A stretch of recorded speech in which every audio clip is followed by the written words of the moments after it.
I'm Julian Orff, 58 years old. Currently, I'm working in the neurology department of a hospital in the United States. Taking advantage of my daughter Mia's short study trip to England, I also decided to take an extended vacation and return there after a long time. I wonder how many years it has been since. I visited the hospital where I have many nostalgic yet painful memories from when I used to work there. I had a coffee at the hospital's cafe terrace where I used to take breaks. Even though 18 years have passed and the outside view has changed a bit, the clear blue sky remains unchanged, and it reminded me of those words suddenly brought up by my ex-husband. I choose a brilliant child born to a 23-year-old woman over a child born to you at late birth age. I was stunned by his sudden statement. What do you mean? You're a doctor. You should know about the high risks of late pregnancies. You're not talking about the risks to the mother or the childbirth itself, but... Right. It's about the child's capabilities. What? Why bring this up now? You knew this from the beginning when we wanted children. That's why we went through fertility treatments. Well, sure. I wanted kids too. Then? Things have changed. I don't get it. I truly didn't understand. We were a couple of doctors. I was a neurologist, and my ex-husband was a plastic surgeon. He opened a cosmetic clinic in London, marking a new start as a cosmetic surgeon, and at the same time, we began trying for a child. However, it wasn't easy, and after hoping for a child for 2 years, I finally became pregnant through fertility treatments at the age of 40. We cried tears of joy over the hard-won pregnancy, and my ex-husband became overly protective, saying, "Just until we reach a stable period." Seeing him like that, colleagues, friends, and our parents would jokingly say, "It's going to be even harder once the baby is born." Yet, a few months later, I found myself in the situation that led to the opening words. You really didn't notice the things I've been doing outside. You knew, right? It was impossible not to have noticed. However, the reality was that our family was about to grow. This can't go on, I thought, and often waited up late to talk to my ex-husband when he returned home. That day, I was waiting for him again. "Welcome home." You're awake. Yeah, I thought we should talk. Whether he knew my feelings or not, a dismissive "oh" was all I got in response. Today, I got a notice about a dad's class at the hospital. Are you coming? Most husbands are attending this class, so I thought Thomas would. I'm not going. Then. I'm not interested, so I won't go. Not interested? I'm a doctor, you know. I've seen countless child patients. I don't have any issues with kids. So what's the problem? But raising our own child from a newborn is completely different. I'm a doctor too, but I have no clue about childbirth or parenting. That's your perspective. I'm different. I'll be fine. So, I'm not going. Are we done here? My ex-husband silently pressured me to continue speaking without hiding his bored demeanor, but I decided to ignore him. A colleague told me they think you're cheating. What? They saw you in downtown last week, walking arm in arm with a young woman, heading into a department store, and looking like you were enjoying shopping. Really? So, This person was stalking me. No, they just happened to be at the same department store for their own reasons. But they reported this supposed cheating to you, right? Using the word cheating without knowing if it's true. If it's not true, that's defamation, you know. What? That's not the point. It is the point. You're suspecting me based on a story that might not even be true. So, it's not true. Who knows? What? Our clinic is all about beauty, so naturally, we have a lot of young female staff. Do you know how scary women can be to each other? To keep the peace, I have to treat everyone equally, and as the owner, it's my job to provide meals, shopping trips, and little breaks to appreciate their hard work, right? So, you're doing the same with other staff members, not just the one the colleagues saw. Well, you could say that. And you're neglecting our family for that. Look, without them, our clinic wouldn't run. They support our income, which means they also support our household finances. Saying I'm neglecting our family because of that sounds a bit off.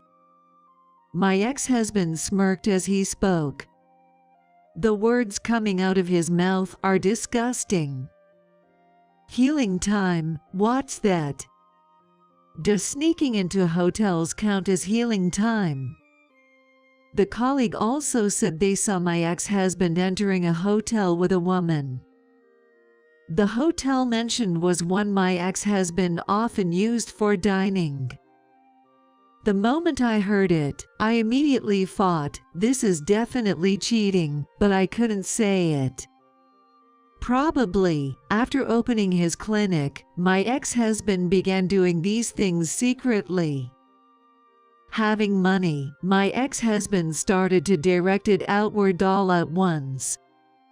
Since then, he has become less secretive, or whatever the reason. He spent even less time at home. And then, back to that opening statement. One day, when he came home, he suddenly called out towards the bedroom where I was. Come out here. I was puzzled and opened the door. An overly young, flashy woman with a smug smile was sitting on the sofa. Ah, this woman is the one, my colleague mentioned. My ex-husband responded to my faint murmur. Quick on the uptake, can't you? Yes. This woman will be my official wife from now on. And she's already pregnant. So, what happens to me? We're getting a divorce.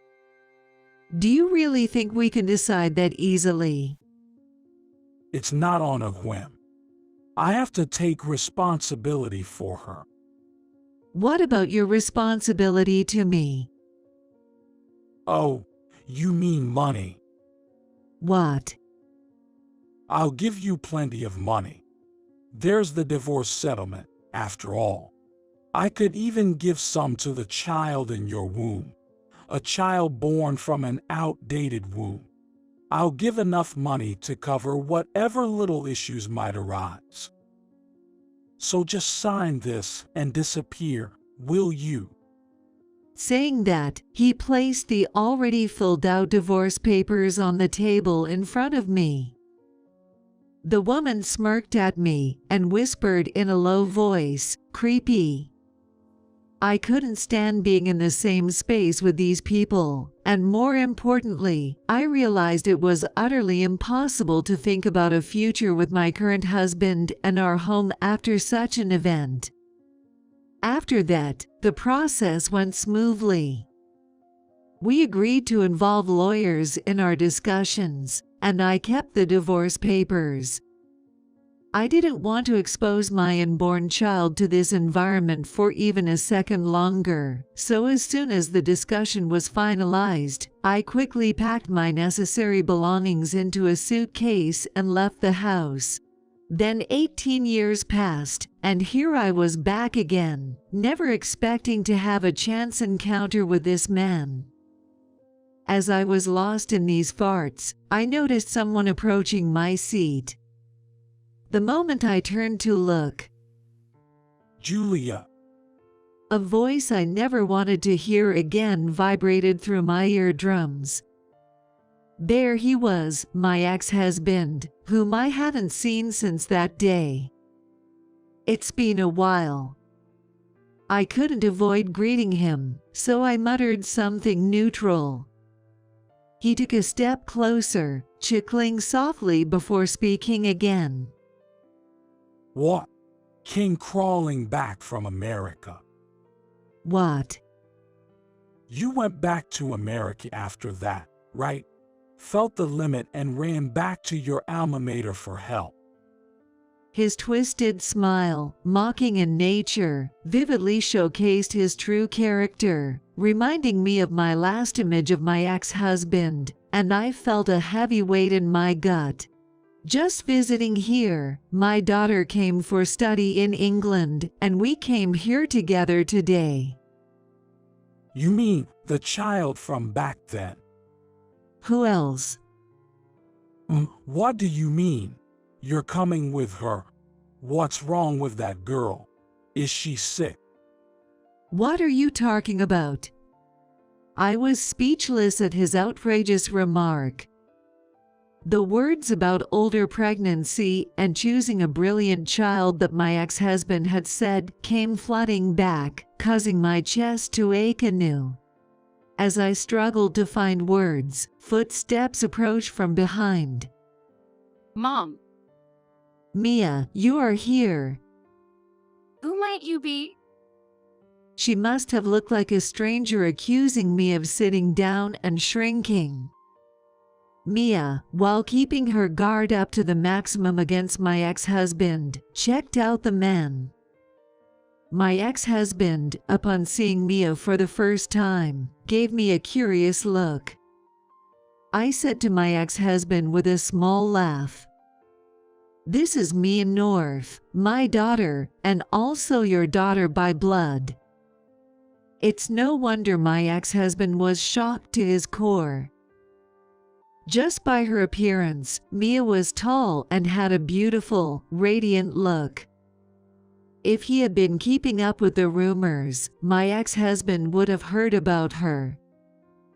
Carefully choosing his words, my ex-husband asked, Mia North, by any chance? The one in the surgical research lab? "You are correct. Mia North is temporarily studying in the surgical research lab." I couldn't help but laugh at my ex-husband's astonished reaction. The child he had abandoned in the womb had become an outstanding medical student over 18 years. Moreover, he had assumed the child from an older pregnancy would be inferior or even born with some minus.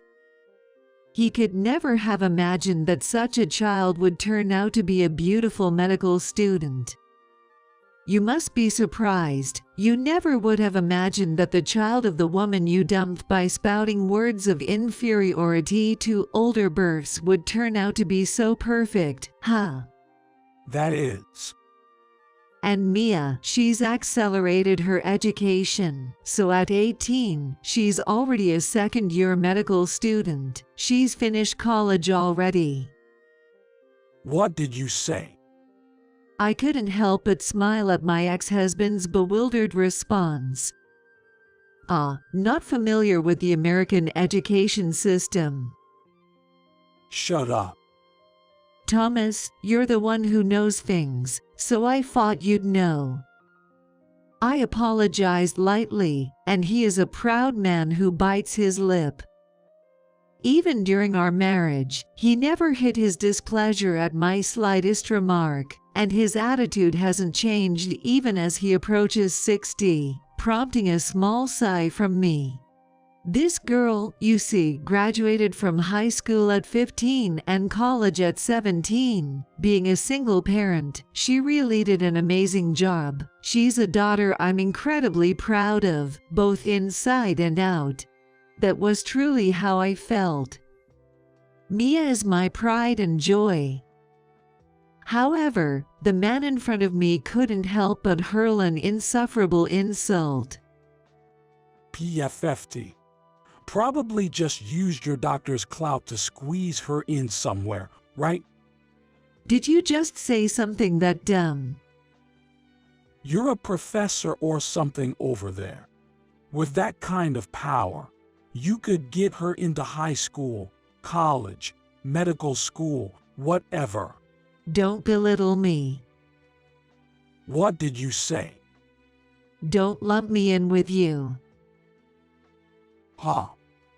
That's you, isn't it? Squeezed into the bottom rung of a fancy high school, barely making it into college, let alone medical or dental school. Your parents used their money to barely get you into a low-ranked private medical school in the countryside.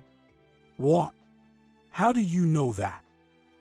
Over there, I met someone who went to your middle and high school, and I heard all about it.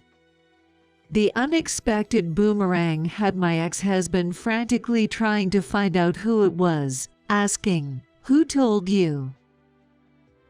I ignore my annoying ex-husband and take a sip of the coffee in the cup in front of me. I felt my wispy heart calm down a little at the familiar taste of it. One of the hospitals affiliated with the university is run by a classmate of mine. They wanted me to work at the hospital right away, but I was pregnant, remember? So I was asked to take on some university classes while working part-time at that clinic, and it just so happened they knew about me and asked me how Thomas was doing. Of course, I didn't know this person at all, but when I asked why they knew me, it turned out they had researched my background upon hearing that an excellent neurologist was coming, and that's how they learned about my marriage and my ex-husband.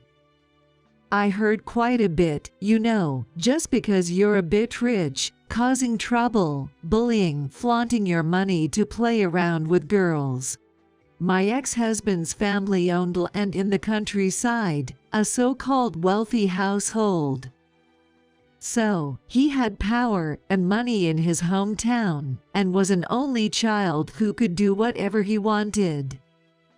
He was just the typical bully type, just like in the comic books. Who did you hear that from? Spit it out. It doesn't matter who, it's well known, right? With your behavior, anyone from your classmates or friends would say the same, wouldn't they? I could tell he still wanted to say something, but I kept talking. That person told me, Thomas was just using you. What? At first, I was like, what are you talking about? But after listening, I understood clearly. You, coming from the countryside, and me, who had always lived in New York, meeting at a new workplace. I didn't know anything about you. To you, someone who didn't know your past, was convenient, right? Fine. If it's out, then it's out. Whatever. Yes, we both started at a new place. I had just come from the countryside, and no one knew me. You, who also just arrived, especially didn't know about my lousy past or character. You were convenient for me. So what? Facing my ex-husband's defiant admission, I pressed on. It's not just that, is it? What is it yet?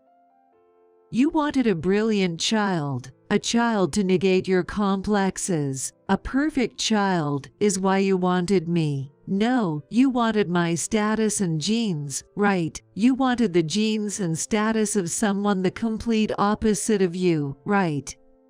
What the hell are you talking about in front of the kid? What? In front of the child? This isn't something to discuss in front of her. Does he still try to protect his pride? The shallowness of this man made me sick to my stomach. Don't worry, Mia knows everything. Does she know all this? She knows that you wanted a brilliant child and left me and Mia. She knows about your past and everything up to now. What? You told her everything?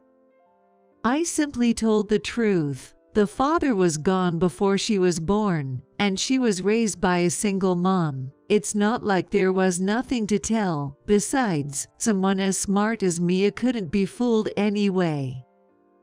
Doesn't make any sense, echoed loudly through the quiet cafe terrace from my ex-husband. Then, having been silent until now, Mia began to speak. You are not cool. What did you say? I'm asking if you realize how pathetic you look. Huh? Why do I have to be lectured by a kid like you? Because even someone you consider a kid thinks the way you live your life is pathetic. He probably never expected to be told such a thing by a child. My ex-husband was clenching his jaw, his face turning bright red. Mia, observing him with a dispassionate gaze, continued. Just like Mom said, I know everything. Not just about the past, but what's happening right now too. Huh? I didn't expect you to be begging the professor I'll be working with. Heard your clinic went under? How come? The decline in customers due to multiple failed cosmetic surgeries, fraudulent accounting, investment failures. Well, it all started 18 years ago, didn't it? How can you even say that? It all began when you left Mom and chose a new partner. Oh, wait, no. It started when you were blinded by the clinic's quick cash and swayed by women dazzled by money. Their presence made you greedy, leading to your downfall. My ex-husband, hit right on the mark by an 18-year-old, turned an even deeper shade of red, eventually starting to tremble. Really high on your pride, aren't you? Why not admit it? I'm a scumbag. A scumbag who ruins people's lives. That's why it's all coming back to you now, see? What? Ruin people's lives? Thanks to my leaving, Julia became a professor in America, and you're attending medical school at 18, thanks to skipping grades. It's all thanks to me. What? Don't be ridiculous. That's just the outcome, not thanks to you. Indeed, the divorce may have been a catalyst, but Mom being accepted into an American university so quickly was the result of her efforts. And my attending medical school after skipping grades is not only due to my efforts but also because Mom always cared for me. It's precisely because she always considered others and worked hard that so many good things returned to her. People who easily discard others and even destroy their workplaces end up in this pathetic reality where they must protect their pitiful pride despite everything. Seeing Mia like this was a first for me. Though she could get heated in discussions due to differing opinions, I had never seen her raise her voice in anger at someone. She must have processed the stories she heard from me and others while keeping her emotions at times. But this was about her circumstances, not imagining she viewed and fought about me in such a way. However, even faced with Mia's undeniable logic, my ex-husband couldn't contain his emotions. Huh? First off, you wouldn't even exist without me. It's all thanks to me, damn it. Wow. How could you say that to your child? It's okay, Mom, I don't mind. I am indeed grateful to have been born. But well, to be precise, that gratitude is towards the grandparents who supported you for so long. What? He probably didn't expect a conversation to turn to his parents. He looked as if he had been shot with a pellet gun, frozen in place. After our divorce, your parents actually kept in touch with me and cared about Mia. Well, you wouldn't know since you were cut off from your parents after the divorce, right? Huh? My parents are still in touch with you. You must have influenced them to cut ties with me to get them on your side. Oh, no way. They just saw through their son, who quickly discarded a smart and beautiful wife for a younger and foolish woman, led astray by appearances. What the hell are you talking about? You barely graduated from medical school you got into through money, struggled through extra personal tutoring, and barely managed to get your medical license after repeating a year. Then, you somehow squeezed into a general hospital where you never stood out, overshadowed by senior doctors. Your pride couldn't stand that, so you nagged your parents into opening a cosmetic clinic for you. Then, carried away by the booming cosmetic surgery market. So it was a harem, surrounded by women. And then you got a nurse more than 20 years younger than you, abandoned your family, and you even destroyed the clinic you built with your parents' money for these women. How do you expect your grandparents to help with that? Overwhelmed by Mia's rapid-fire recounting of his dark past without stumbling, my ex-husband was left sputtering, unable to form coherent words. He looked at Mia with a dumbfounded look on her face, and suddenly, either calmly or with a bug in his head, my ex-husband began to say the most outrageous things. Then you reconnect me. What? You heard in the lab, right? About how I've been struggling to find work since the clinic closed. Considering you're begging at the former workplace of your ex-wife, I guess you're having a tough time. Right? Everyone's cold to me. So, you're excellent and promising. And if you, the daughter of Julia, trusted by everyone around, say you want to help your dad after an unfortunate separation, they'll surely lend a hand out of sympathy. While making such abnormal statements and lamenting like a tragic heroine, Mia and I exchanged looks and sighed. How pathetic. Why? Resorting to begging a child you abandoned and never even thought of till now is just disgraceful, embarrassing, and insane. Shut up. What do you know about me? I don't know, and I don't want to know, and I never plan to understand. A doctor who can't empathize with others, only thinks of himself, and ends up causing medical accidents. I don't want to understand that. Anyway, it's ridiculous to beg Mia. Don't you have a capable child? Just ask them. Mine's impossible. Barely managed to push her into a mid-tier private girls' school. Oh, money again. Solving things with money again, huh? What? If I solve it with money, there's no problem. My ex-husband quickly became heated and defensive, his face turning red again as he relived his past mistakes. Fundamentally, such matters shouldn't be resolved with money. It's wrong for that thing to settle people's ends with money. But I think there are things that money can't solve. What the hell is that? Did you know one of your medical accident victims was a relative of my professor? Huh. I think it was the child of my mentor, Professor Linda's niece. They had surgery at your clinic and ended up with facial muscle abnormalities. You mean that case I couldn't solve with money? Those inconvenient cases you ran away from by closing the clinic seem to catch up. Medical circles are connected somewhere, somehow. I even got connected to your associates in America. Domestic circles. Whether my words were in his ears or not.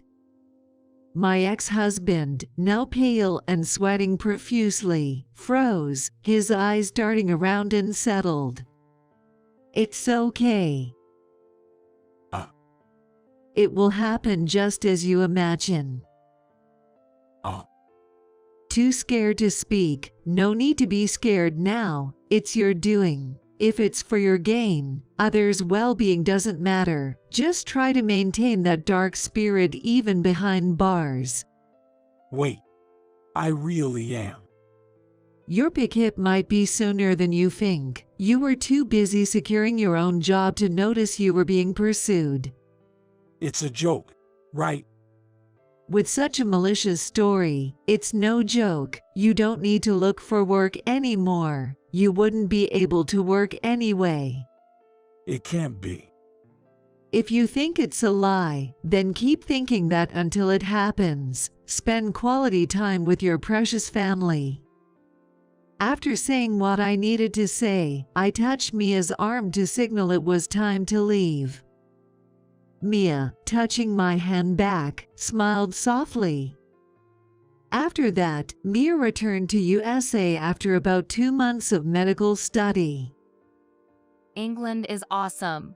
The food is delicious. People are kind. The teachers and seniors are respectful, and the discussions are interesting. Seriously, I might consider moving back to England in the future. Having experienced an immersive exchange involving England and its people, it seems Mia has developed a different perspective and feelings compared to her occasional visits back home. That's great to hear. I'll have to send my thanks to the teachers too.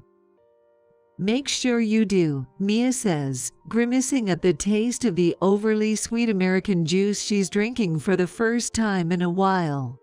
By the way, he got caught. Yay.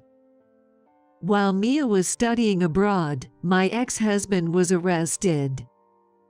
The failed cosmetic clinic had been involved in several medical accidents that entangled medical professionals, which apparently dominated the news and talk shows in England for days.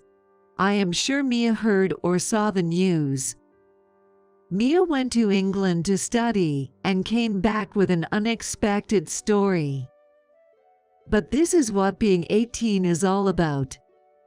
Up until now, she's been too mature, trying too hard.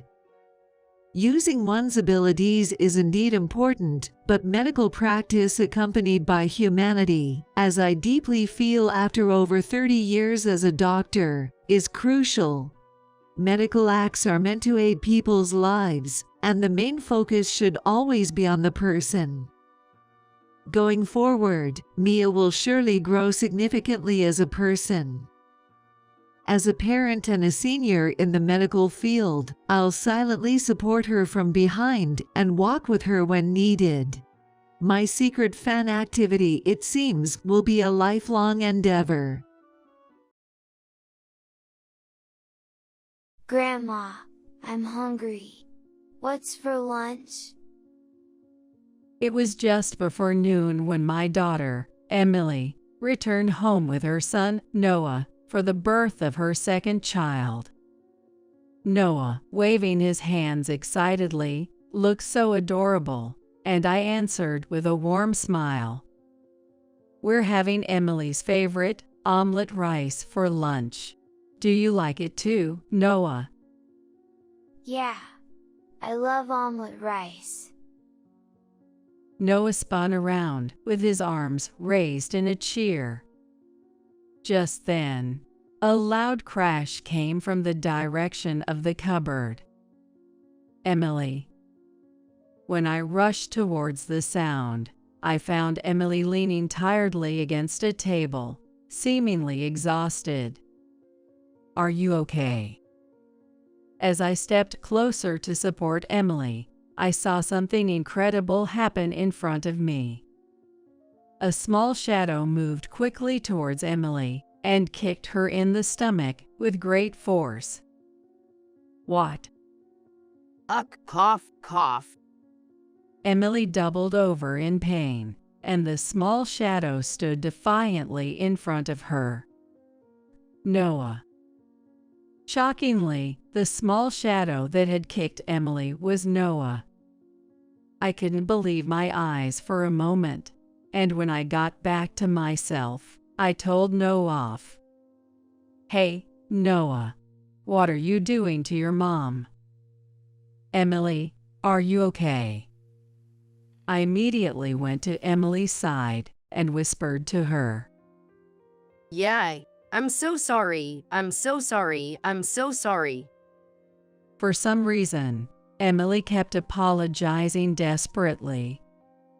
Seeing the usually sweet and honest Noah kick his mother in the stomach was a massive shock to me. My husband, Jack, approached with a fierce look, having witnessed the whole scene. Noah, I'm not mad, but explain why you did that. Noah looked confused and said, "What? It's discipline." Discipline. What does that mean? I am Kate Jones, supporting my husband, Jack, for 35 years, and this year, I finally reached my 60th birthday. We have one child, our 31-year-old daughter, Emily. I've dedicated my life to homemaking, focusing on household chores, and raising our child. Even though Jack worked, he always made time for Emily on weekends and before bedtime. Emily was the daughter we always wished for, and we showered her with all the love we could from the moment she was in the womb. Especially Jack, who had always wanted a daughter since we got married, lavished her with love. He gave her everything she wanted, from clothes and toys to snacks. And I later found out he had secretly taken her to arcades and shopping malls. Emily grew up honest and straightforward, without a rebellious phase, blooming like a sunflower with a bright and cheerful smile. She married at 28 and lived with her husband, Sam, helping to manage the family-owned restaurant in Sam's hometown. I had only met Sam's parents during the engagement and wedding, so our interactions were minimal. Sam struck me as serious but stubborn, yet the easygoing Emily seemed to soften his edges. We considered Emily our little girl, so we hoped to welcome Sam into our family rather than send her away. However, Emily spent days convincing us, pleading daily about Sam, until we finally agreed to let her marry and move out. After the wedding, Emily called us daily for a while. Dad, today I made a delicious beef and potato stew. I knew it, Emily. Emily's beef and potato stew is fantastic. The texture is just irresistible. Sam, he's a lucky man to be able to eat Emily's delicious homemade meals every day. But those carefree exchanges didn't last long, as the calls became less frequent, from every other day to once a week, then to once a month. At first, Emily seemed overjoyed, but as the number of phone calls decreased, she began to waver, saying that the restaurant is busy. Even when Jack tried every trick to keep the conversation going, he ended up getting cut off. When I messaged Emily, it was rare to get an immediate reply, and sometimes I didn't get a response at all, which was worrying. The birth of our grandson, Noah, was also announced via message. However, it wasn't until Noah turned 1 that Jack and I begged her over and over again and got to see our long-awaited grandson. And after that, they only visited our house once or twice a year.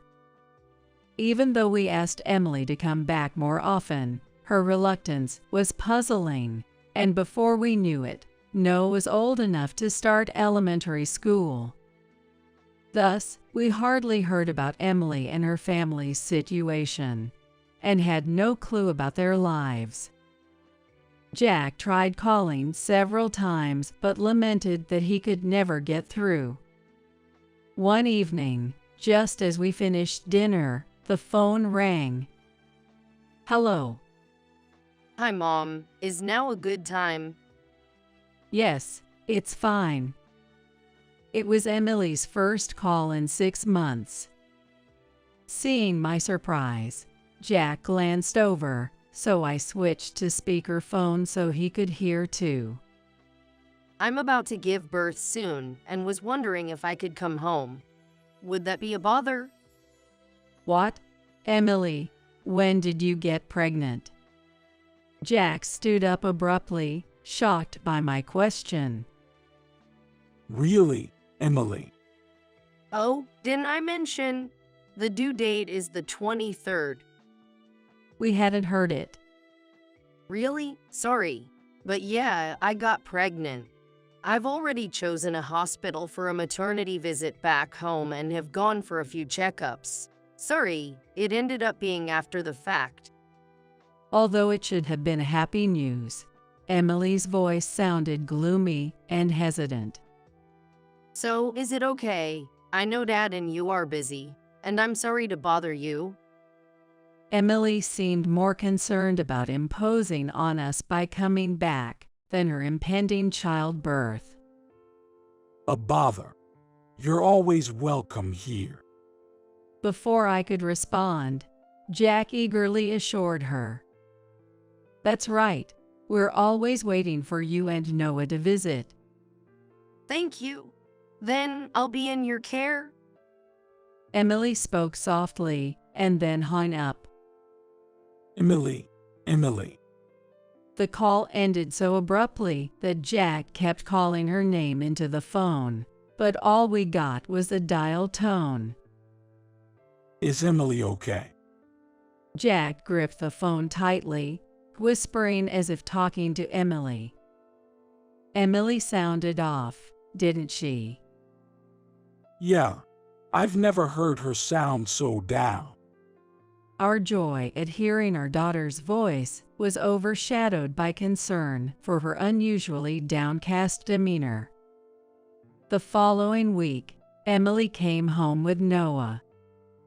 We went to the station early in the morning, eagerly awaiting their arrival.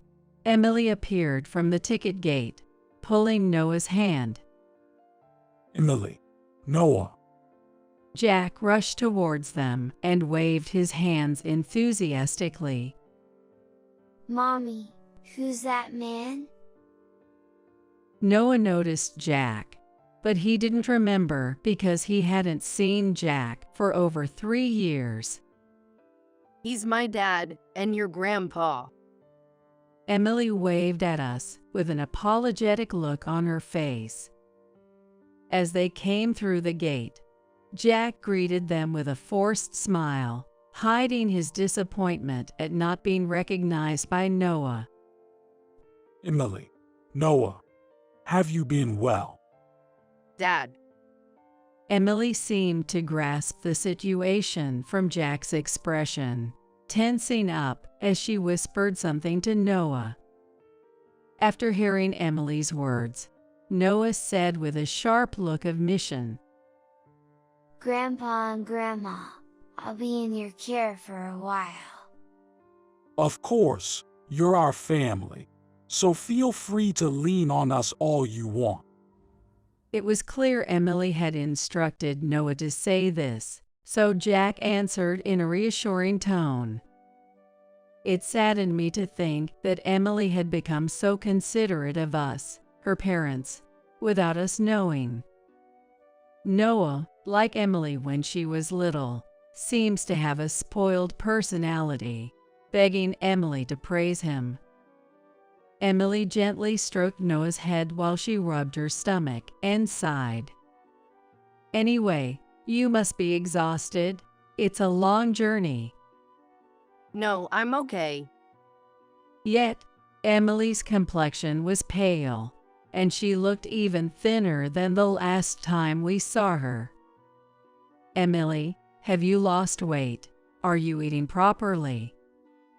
Yes. Emily averted her eyes and began to rub her arms as if to protect herself. With Emily avoiding eye contact and looking downcast, I grew suspicious. Noticing our daughter's odd behavior, Jack suddenly became serious and said, You've come back home after so long. Now's the time to really lean on us. Yeah, thank you, Dad. But Emily's response was hesitant, causing Jack and me to exchange puzzled glances. When we got home and I was about to make some herbal tea to take a break, Emily came into the kitchen and said, I'll help you. Emily, you should rest.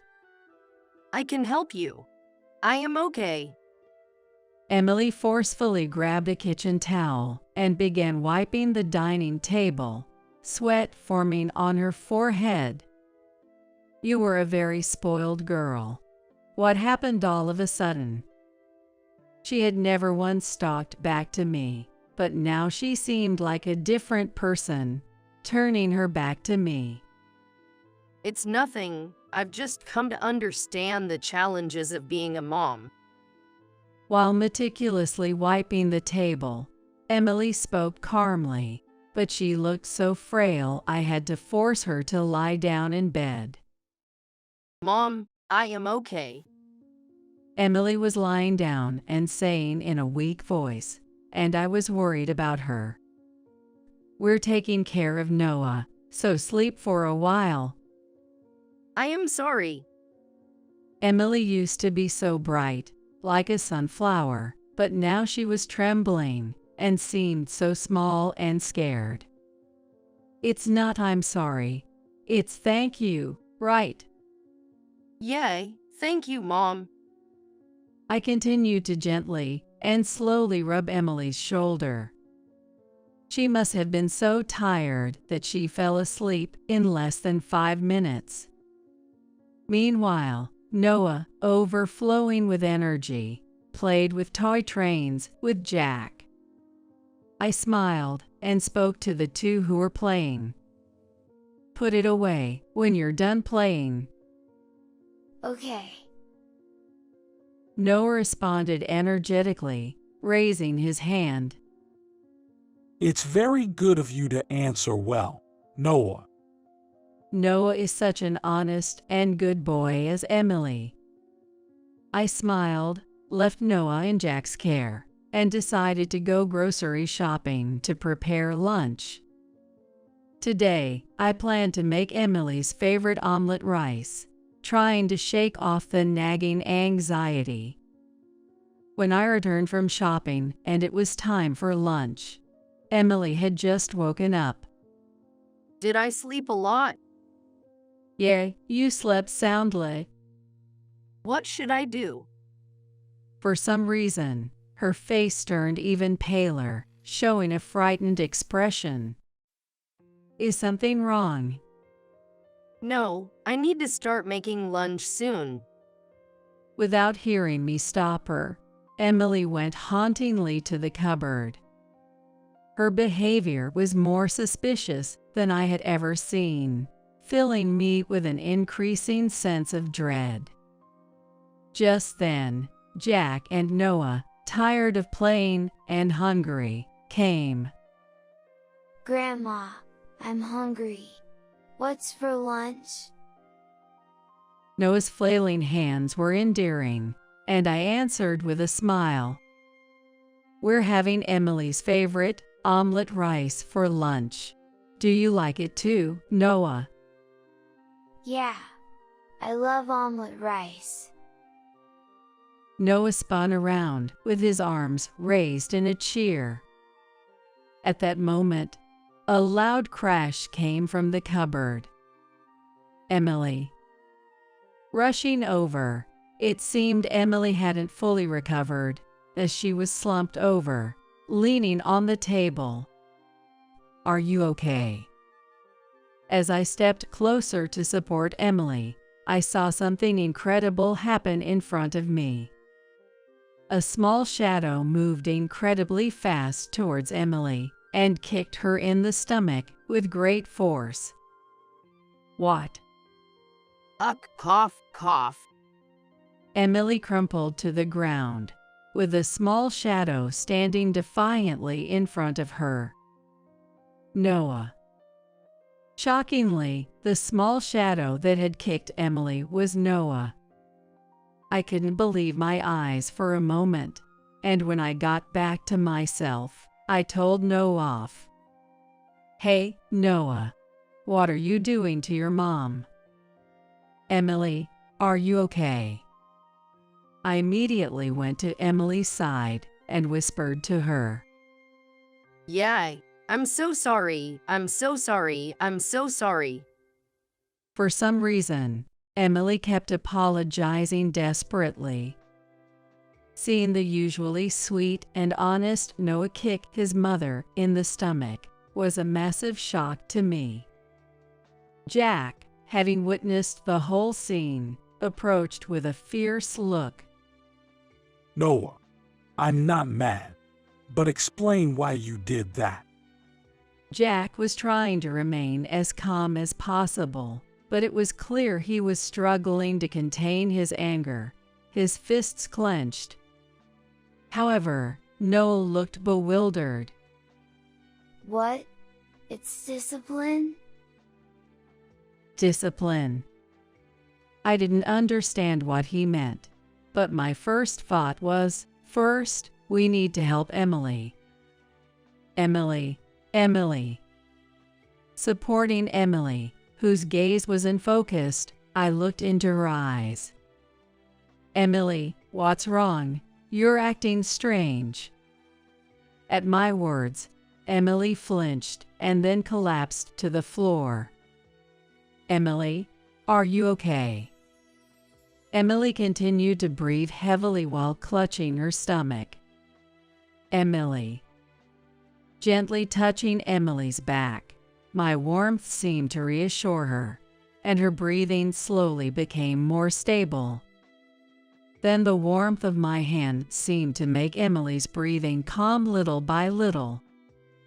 I gently stroked Emily's back and watched Jack and his grandson. Noah was a good and obedient child, and I felt there must be some reason behind his actions. What's going on, Noah?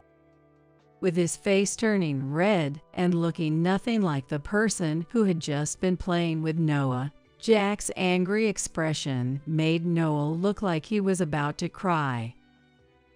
But Daddy said. At Noah's softly spoken words, Jack's eyebrows twitched. In front of Jack, who looked like a demon, Noah finally sobbed and continued his words. Daddy said, this is how to discipline Mommy. What do you mean? When Daddy's not around and Mommy makes a mistake, he told me to discipline her. Noah managed to say between hiccups. If I don't, Mommy gets in more trouble. That's unbelievable. Then Emily, coughing, managed to squeeze out her words. It's not Noah's fault. If we don't do this, Noah gets hit by Sam. With those words, the awful truth I had suspected became clear. You've endured so much. Imagining Emily enduring Sam's treatment alone, without anyone to turn to, brought tears to my eyes. I've been watched by Sam all this time. I couldn't say anything until now. Emily also started crying heavily. Emily, as well as Noah, and the baby will not be happy with Sam. Your mom's right. We can't forgive what he's done to our precious daughter. Emily's tears didn't stop, and Jack's words seemed to finally allow her to voice her true feelings. Dad, Mom, I want to cut ties with Sam. That's brave of you to say. Actually, I've been carrying a divorce petition that I signed, thinking of divorcing someday. When Emily revealed she had brought it even now, Jack immediately said, Let's call Sam over right now. But will he come? Sam always prioritized the restaurant and never listened to Emily, so she looked doubtful. Jack called Sam with a firm tone. Sam, come to our house right now. I couldn't hear Sam's voice on the phone, but Jack's voice made Sam look reluctant. Do you understand what will happen if you don't? Jack's forehead veins stood out, and his face turned red from the unfamiliar effort. We'll talk more when you get here. After ending the call, Jack looked frustrated. Are you okay? Yeah. I just need some water and a little rest. I passed the water to him, and he drank it all in one gulp, holding his head. After drinking the water, Jack felt exhausted and staggered down on the sofa. Noah sat quietly next to Emily, who still couldn't stand up. I clenched my teeth, bracing for what might happen next. Hours later, Sam arrived, his hair messy and dressed carelessly, with a sulky attitude. Seriously, I have work, and you call me over suddenly. Jack, slightly recovered, spoke up at Sam's attitude, which suggested he might attack Emily if we weren't watching. How could you do this to our precious daughter? Sam, sensing something, responded noncommittally and glared at Noah. Noah stood protectively in front of Emily, spreading his small body as wide as he could. I disciplined mommy in place of daddy, so don't be mad at her anymore. As Sam slowly moved towards Emily and Noah, Jack stood in front of them. If you take one more step, I won't hold back. Jack's voice, deep and resonant from his core, made Sam shake his head in frustration. All of you painting me as the villain, disciplining a poor wife, what's wrong with that? Sam, showing no remorse, glared at Jack with muddy eyes. That's why I hated spoiled princesses. Do you have any idea how much I've hurt my hands educating this worthless wife? While revealing his abuse of Emily without a shred of guilt, Sam remained utterly unapologetic. Standing next to Jack, I couldn't contain my anger any longer and said, Emily is pregnant. What if something happened to the baby? Even if she weren't, abusing your wife is despicable. Despicable, huh? It's Emily who's really despicable here, being so careless with housework and parenting. Sam started, scratching his head and saying something outrageous. Lately, I've been letting Noah do the disciplining. Just like his mother, he's completely inept. He casually mentioned abusing Noah if he didn't discipline properly, then taking it out even more violently on Emily, as if discussing tomorrow's weather. That's absolutely unforgivable. Jack screamed, realizing the unimaginable hardships our dear daughter had been silently bearing. Am I really that bad? I was raised this way, and making a fuss about this seems ridiculous. Sam revealed, apparently, his parents were complicit in his treatment of Emily. Give me a break. It's ridiculous that I'm being blamed here. Sam bit back, showing no signs of remorse and acting as if he was the victim. You thought I was listening silently. Finally, Jack's patience snapped. He disappeared into another room and returned with several documents. I don't care what happens in your family, but you're getting divorced from Emily. I thrust a sheet of paper at Sam. Sam looked at the document, raising his eyebrows slightly. The document Jack pushed towards him was the divorce petition signed by Emily. Before Sam arrived, Jack had taken custody of the divorce papers from Emily. Fine, I don't mind divorcing Emily. Sam quickly signed the divorce papers and handed them back to Jack. Jack secured the signed divorce petition and prepared more documents. Additionally, considering Emily will need support, I want back all the money I invested in your parents' restaurant. With that, he handed over another document, causing Sam to gasp and collapse to the ground. The second document was a financial support agreement signed by Jack.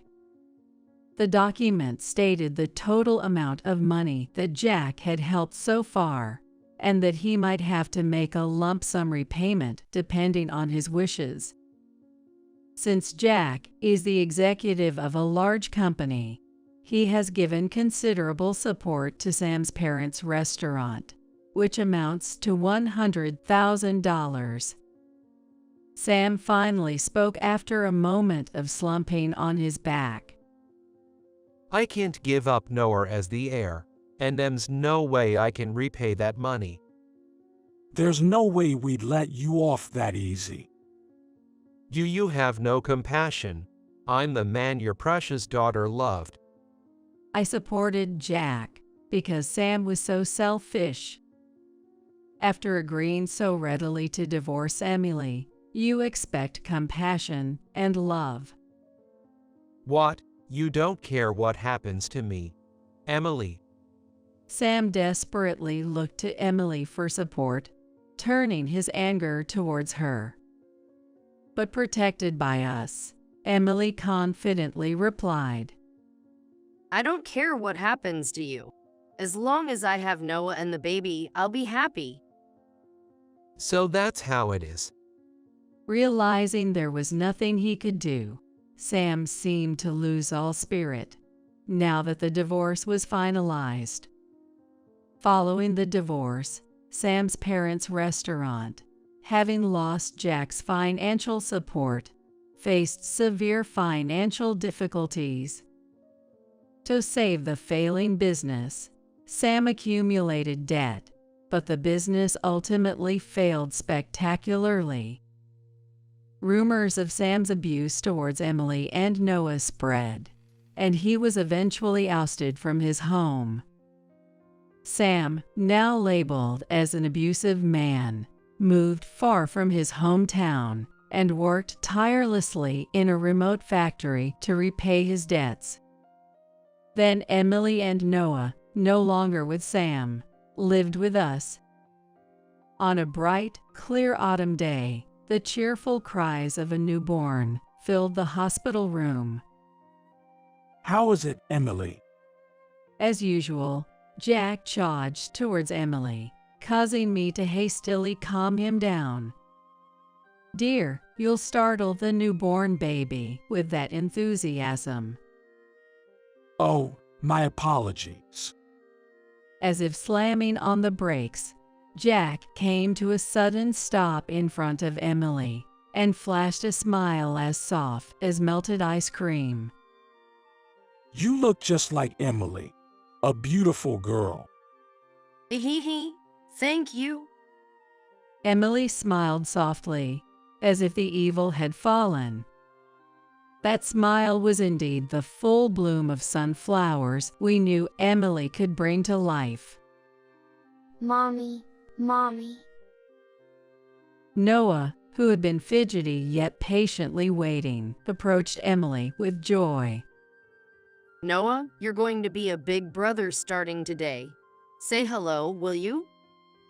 The baby stopped crying and stared intently at Noah's big, round eyes. I'm your big brother.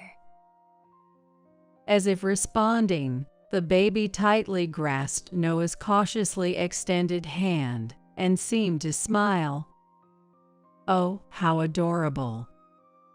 Noah, gripping the baby's hand in return, immediately put on a determined, big brotherly expression. Have you decided on a name for her? Jack asked Emily with a doting smile. Yes, I want her to have a life filled with brightness and joy, so I thought we'd name her Claire. Emily's words resonated deeply within me. Claire, thank you for being born safely. My spontaneous words made both Jack and Emily nod quietly with moist eyes. Emily and her family were discharged from the hospital safely, and our home became livelier in an instant. Fortunately, Emily has no physical scars left, and the newborn Claire is just as shiny and bright as her name. Amy, thanks for taking care of my daughter over the past month. I'll come to pick her up tomorrow. What are you talking about? Having been on a trip for a month, my sister-in-law, Sue, still seemed to be at the station, as I could hear the train transfer announcements over the phone. In contrast to my calm reply, she started to panic. Wait, what? What are you saying? She's supposed to be with you, right? I left Mia in your apartment's garage, after all. Mia, her daughter, is my niece. I haven't seen her. What are you talking about? Stop playing dumb. I sent you a message, so you must know.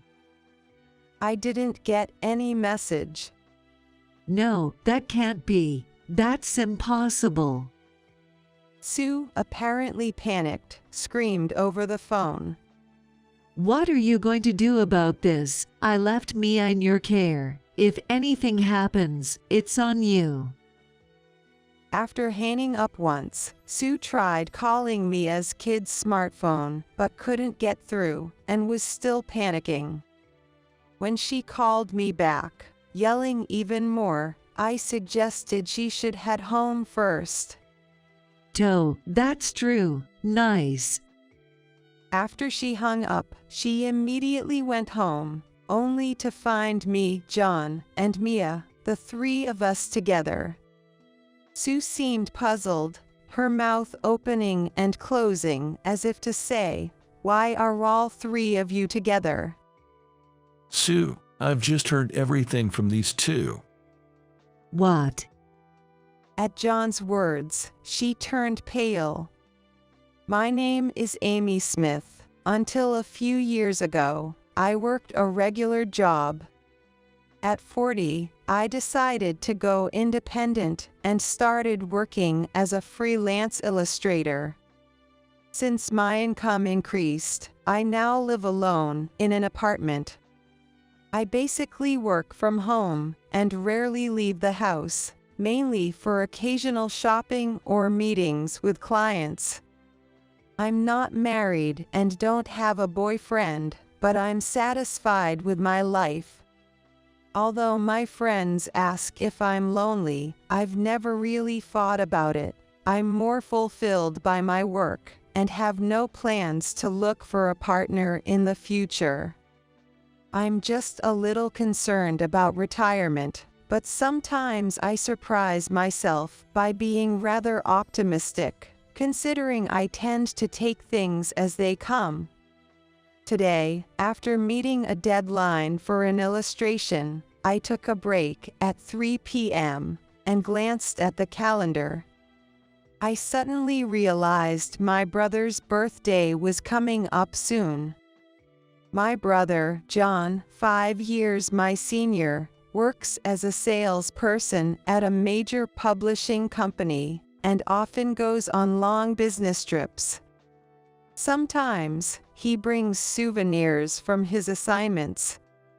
Last month, he casually dropped by and brought some rice crackers as a souvenir, so I invited him up for tea, and we enjoyed the crackers together. I keep telling you, it's fine for me. You should buy more for Sue and Mia. But I have to see Amy once in a while, too. I'd hate for something to happen to you. John has always been like this, caring and considerate, which are some of his best qualities. Sue and Mia are John's wife and daughter, making them my sister-in-law and niece, respectively. I haven't told John, but I find Sue a bit difficult to deal with. She's very bright, always sporting fashionable nails and trendy clothes, giving off a vibrant impression. It's not necessarily a bad thing, and it doesn't bother me too much, but she often looks down on me for being single. During a family gathering at New Year's, she burst into laughter when she found out I didn't have a spouse or even a boyfriend. Hey, you're always so young and beautiful. Thinking of putting off marriage, huh? Ever heard of missing your marriage window? Well, I think marriage and relationships are up to each person's values. It's not like you must have a partner. I replied. Sue laughed again at that. I couldn't tell if it was the alcohol or what, but it became tiring to deal with her constant teasing about the same thing. When choosing my apartment for living alone, being far from my brother's family was a must, as I was fed up with her. However, I got along well with my niece, Mia. Mia, who turns 10 this year, apparently goes to school carrying a cute light blue backpack. I've never actually seen her in it, but she told me about it when she came over to my place to play. Amy, you're so good at drawing. Mia, watching me work on my illustrations, was admiring the artwork on the computer screen with excitement. I wish I could draw too. Ooh. Oh, wanna try? Can I? Yay, there's still plenty of time before the deadline, so you can give it a shot for a bit. Mia sat in front of the computer and began moving the pen with delight. The drawing she made on the screen that day was of her light blue backpack.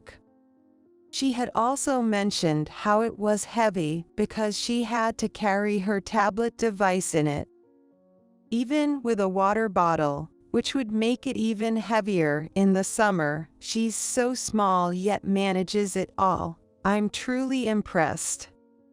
Mia told me that her mom, Sue, was a stay-at-home mom, and when John was away on business trips, she would do whatever she wanted. For dinner or lunch on school holidays, they would just buy pre-made meals from gas stations or supermarkets. Me does the laundry most of the time, and Mom only does it occasionally. Really? Yeah. And, Mom gets really mad just because my shoes are muddy from gym class. Why, what does your mom do at home? She's always on her smartphone or watching TV. Mia would stay in her room or go out to the park or library to avoid upsetting her mom. That makes me wonder about her parenting, but I wasn't sure if it was my place to say anything. There was another time when the family got together, and I saw Sue scolding Mia harshly for something minor, like spilling tea, which could easily be wiped up with a cloth. I thought it wasn't something to get so angry about. Mom is scary. She gets mad no matter what I say. I can't say anything. As she left that day after drawing the light blue backpack, her offhand remark lingered in my mind like a splinter, refusing to fade away. I remembered that she was left with me because Sue was going on a day trip with some mom friends over a weekend with nice weather. I never imagined that a similar message would arrive on my smartphone just a few days later.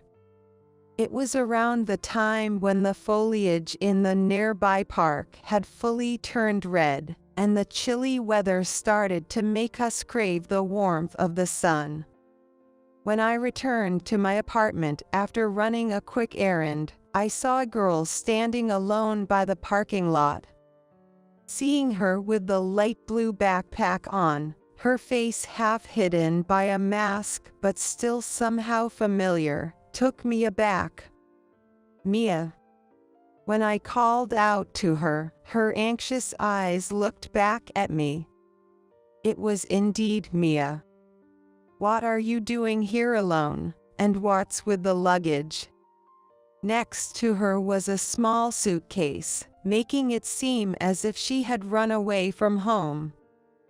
My mom said to go to Amy's house." Seeing the question marks over my head, Mia pointed at my bag, implying something about my phone. Could there be a message on my smartphone?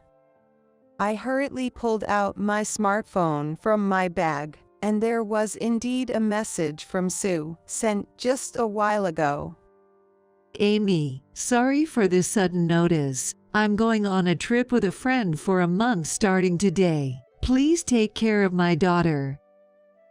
As I finished reading, an unintelligible exclamation escaped my lips, but I quickly closed my mouth. Of course, I was confused, but so was Mia, so I decided to bring her into my apartment first. Once inside and her mask removed, her cheeks were as red as apples, and her hands were very cold. I made her some hot cocoa to warm up and offered her some snacks at my home while listening to her story. Mia had been drawing in her notebook until just before. According to her, Sue barged into her room without knocking, handed her a suitcase, and said, Mia, you're going to Amy's house now. Get ready. Mom won't be home for a month, so make sure you bring your backpack with you. Okay, got it. Yeah. And so, Mia packed her notebook, pencil case, textbooks, and tablet into her backpack and hurriedly got ready. Meanwhile, Sue was on the phone, seemingly very excited. Really? That's awesome. Hey, are you already drinking? That's too early. Sue's voice apparently echoed through the house with high spirits. From downstairs, Mia heard a laughter that was different from her mother's usual one, and she ended up covering her ears. After the phone call ended, Sue's usual voice returned, and then Mia was driven to that place and left behind with the luggage. When Mia got out of the car, she was told, "Stay here and be a good girl for Amy for a month," and she waited for me under the cold sky. Despite the sunshine, it was quite a chilly season. I couldn't help but feel angry when I thought about what Sue would do if Mia caught a cold. Wait, does Dad know about this? I don't think so. Mom doesn't really keep in touch with him much. While munching on chocolate cookies, she said, "It was cute how cookie crumbs were stuck on her cheek." Feeling it was wrong not to inform my brother John about the situation, I decided to call him later. "Hey, Amy. I don't want to be with Mom anymore." Suddenly, Mia said this while staring at the rim of her juice glass. The girl who had been happily eating cookies just moments ago now had a troubled expression, uncharacteristic for a 10-year-old girl. Why? Because Mom gets angry easily, throws trash cans, and I hate it. Throw trash cans. We haven't done anything wrong, but she keeps telling me to get away or get lost and throwing them at me. Even if I tell the school teacher, they won't believe me. I'm so done with this. Tears started rolling down her cheeks, big and heavy. It must have been very hard for her, as she cried uncontrollably for a while, and I just waited, patting her back and offering tissues until she calmed down. Clearly, the situation was not normal. Convinced of this, I decided to call John to see if he could come back and help. Stepping away for a moment, I brainstormed how to explain the situation to him, away from Mia's sight. Then, an idea came to me. All right, this could work. I murmured softly and made a phone call to John. Wait, Mia. Yeah. What happened? As I explained the situation, John seemed quite shaken. His voice was trembling slightly. At first, he tried to joke about it, saying things like "what a joke" or "not funny," but it seemed like he believed what I was saying was true, and in the end, he listened to me seriously. When I shared my plan with him, John agreed and promised to adjust his work and vacation to help out. All right, thanks. Count on me to look after Mia.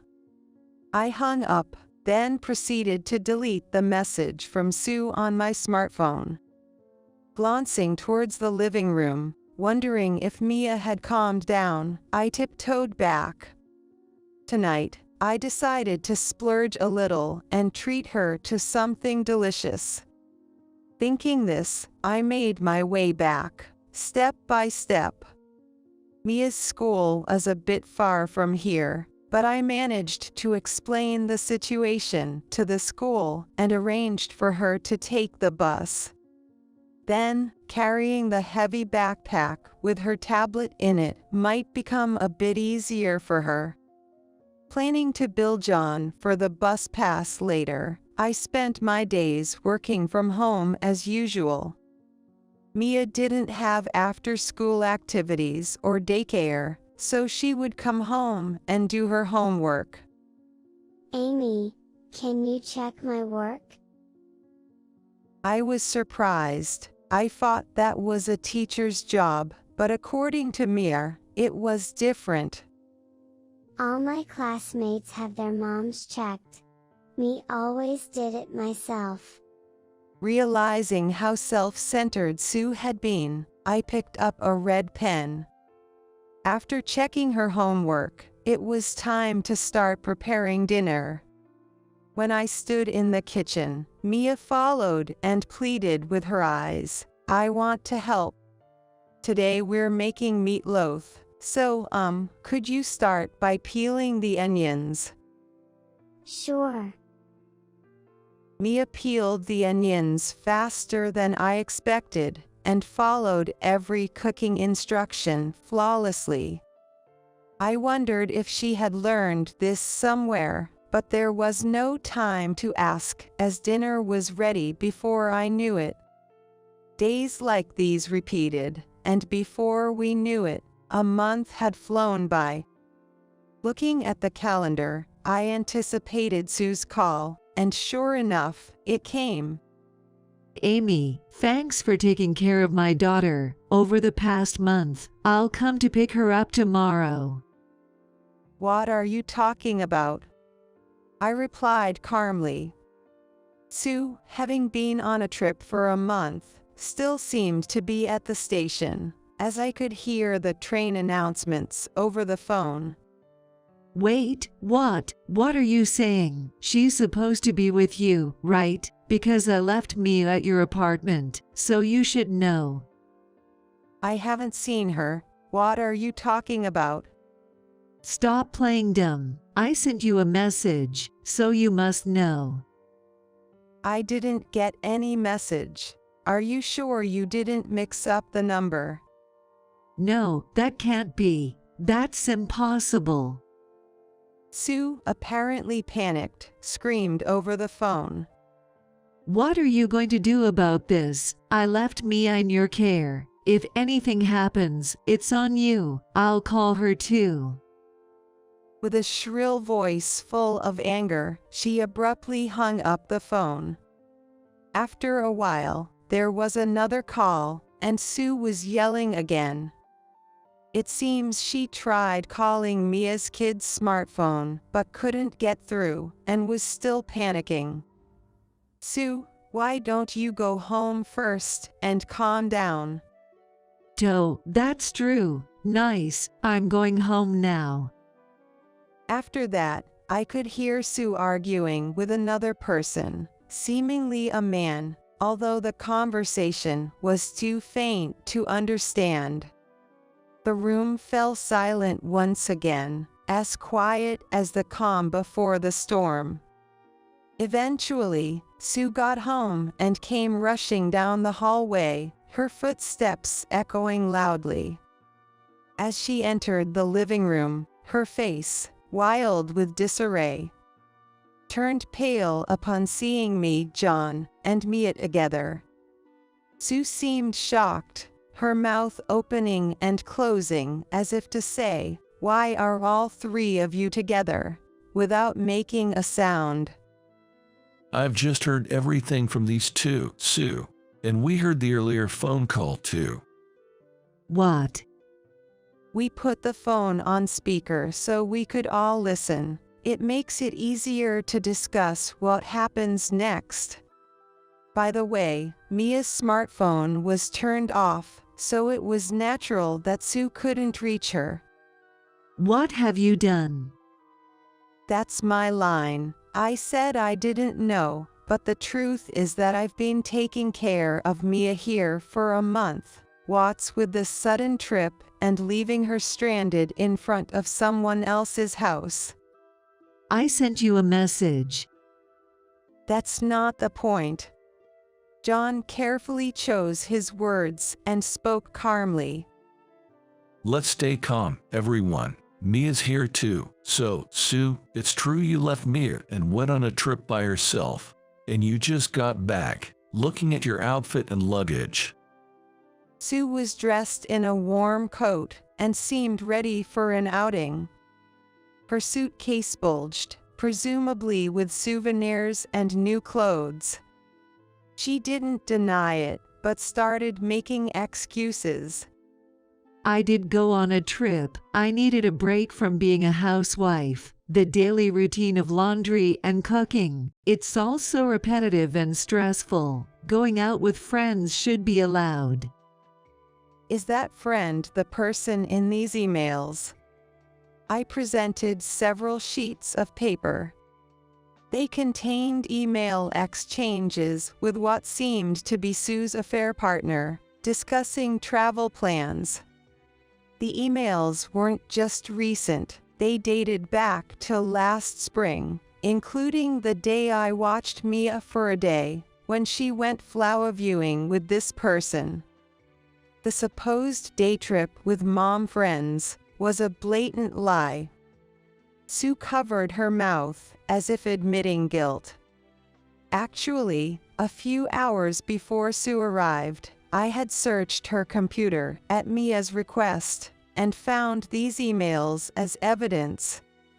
Mia had noticed her mom frequently on her smartphone, messaging someone she suspected wasn't her dad. Her suspicions turned into certainty when she saw a message from an unknown man on the phone of her mom, who was asleep in the living room at the time. Also, the voice of the person her mom was talking to on the phone was occasionally audible for Mia, but it wasn't her dad's voice.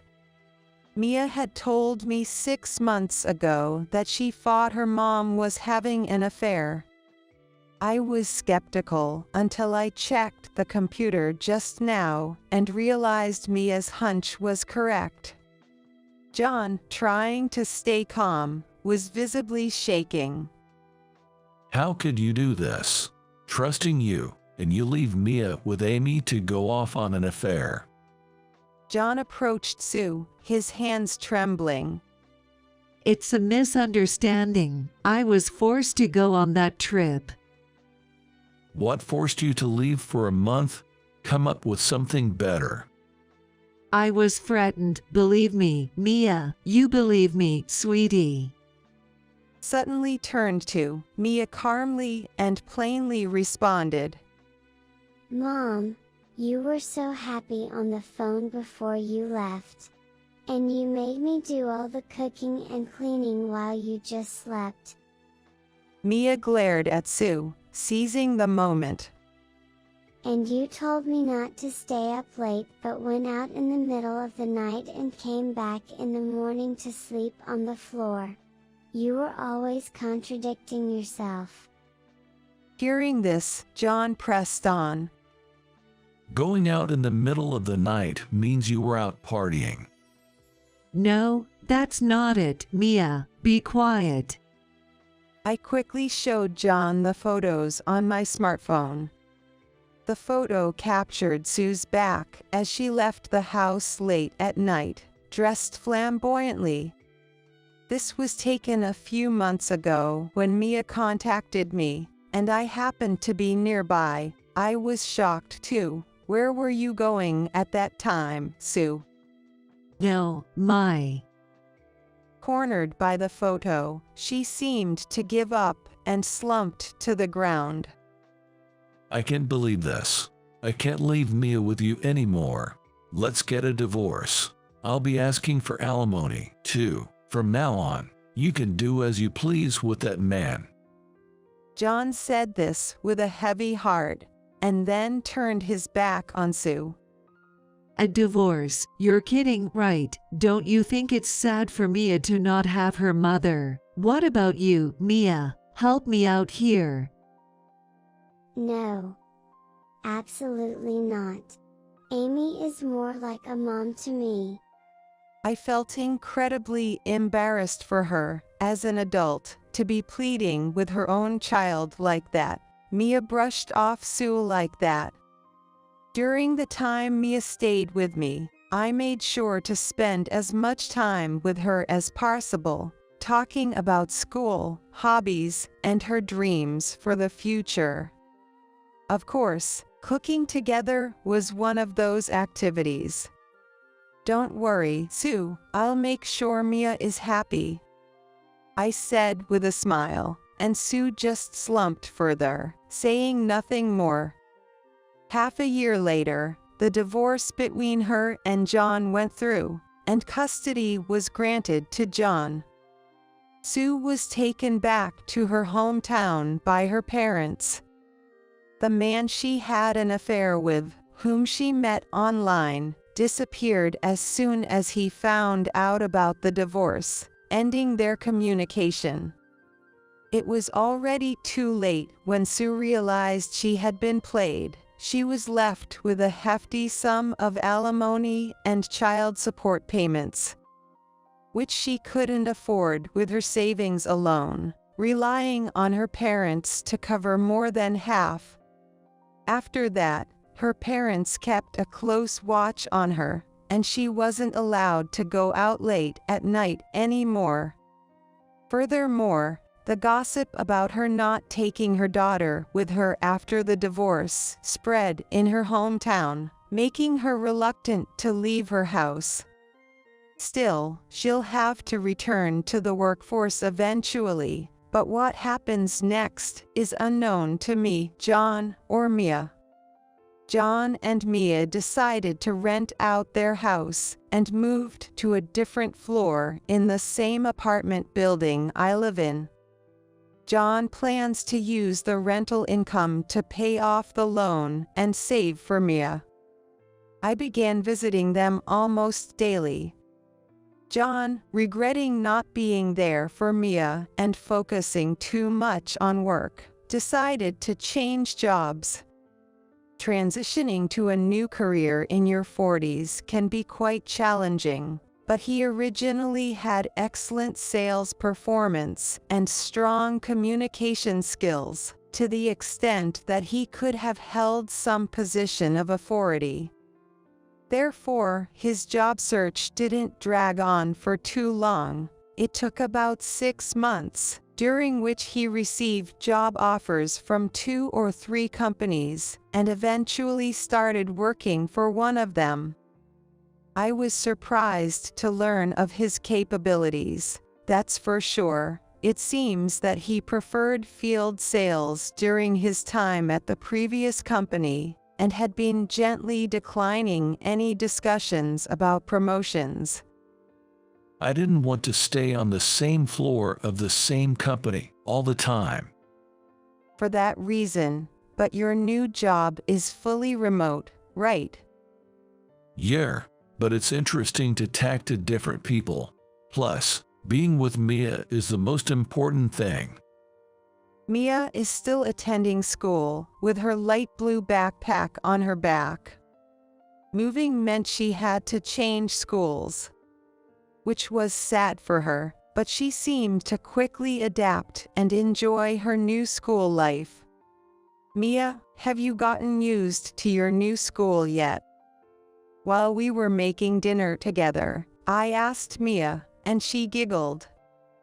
Yeah. I made a friend in the class next door. Already, that was quick. Mia nodded shyly. Yeah. We're going to make meatloaf at her house next time. That sounds fun. Yeah. Seeing her smile so brightly made me smile too.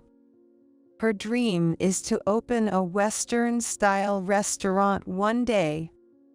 Considering she's only 10, it's impressive she has such a solid dream. She told me why. My friend, like me, doesn't have a mom who cooks for her, so she makes her own meals. She said she wants to cook for people who don't have anyone to make meals for them, just like us. I see. I think it would be nice if I could do that too. That's why I'm practicing making meatloaf.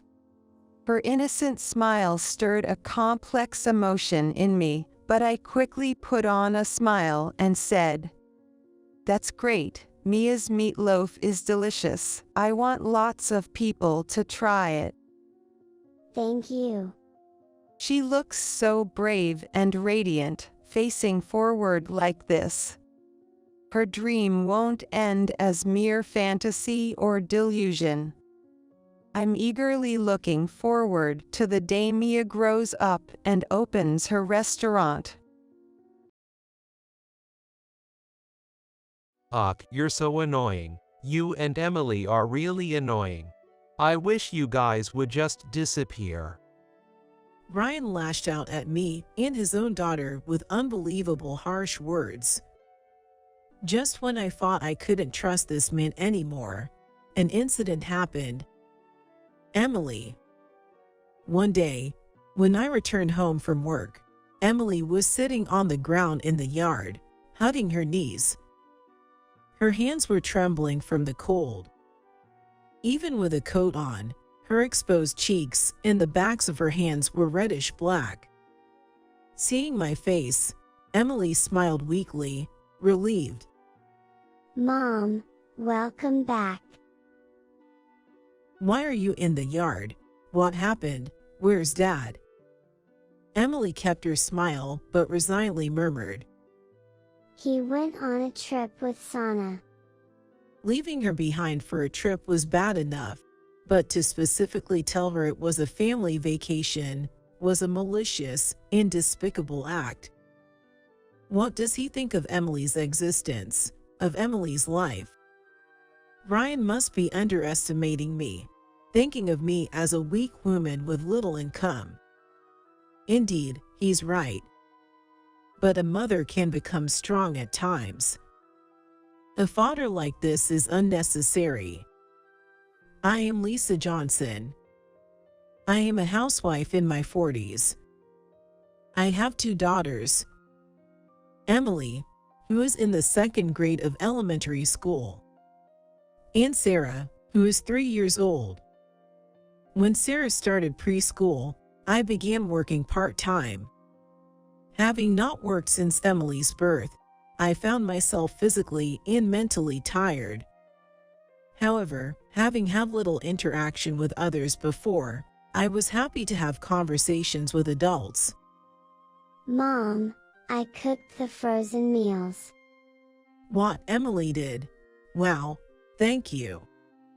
When I came home 30 minutes after Emily's school ended, she proudly pointed to the microwave. I was touched that she took the initiative to help out, considering how tired I must be from my part-time job. Just the other day, I was still preparing her morning clothes for her. As I moved to hug Emily out of joy, she quickly dodged. Come on, I've told you I don't like hugs.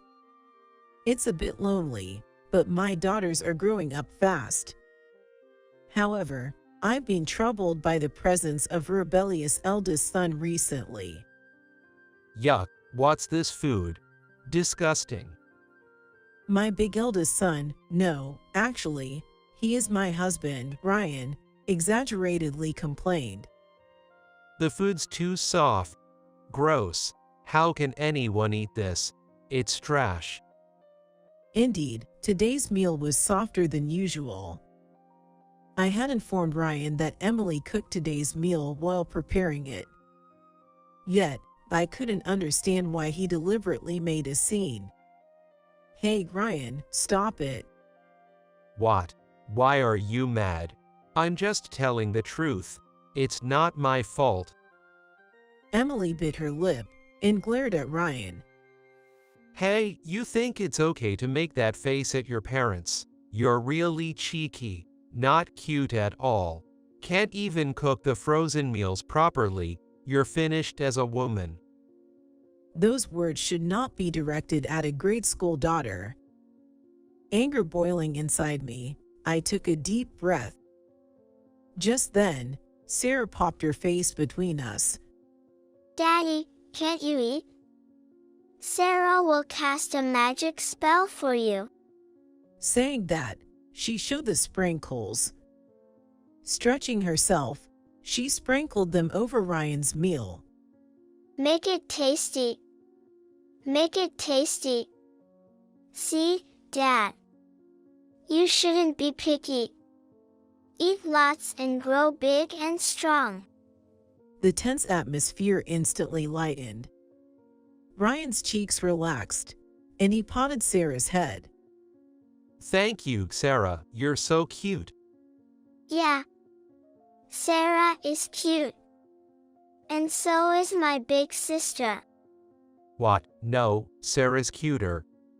Daddy, I love you. Sarah looked up at Ryan with an innocent smile. She was truly a magician. She easily silenced Ryan, who had been so meanly smirking at trying to belittle Emily. Our family wasn't exactly close, but we were normal, I guess. Ryan didn't show much interest in me or the girls. Even when Sarah had trouble with friends, he was indifferent, saying, so, that's not my problem. But he drinks moderately and doesn't gamble. Of course, he's not rough or forceful either. Just, everything about the house and the girls is left to me.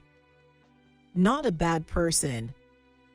Just lacking fatherly awareness, I suppose. Our relationship started to crumble about 6 months ago. Ryan came home drunk one day, in an unusually good mood. Hey, your king has returned.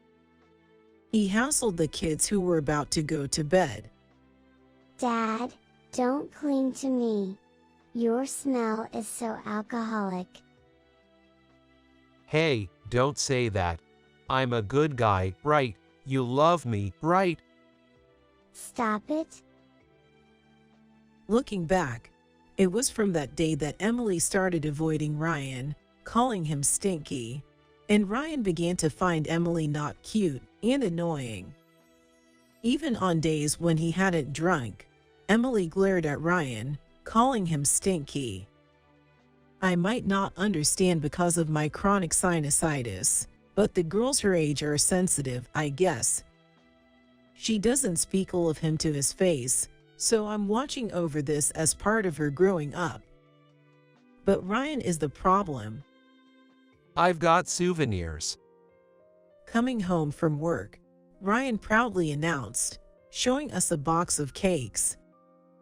Even Emily smiled at that moment.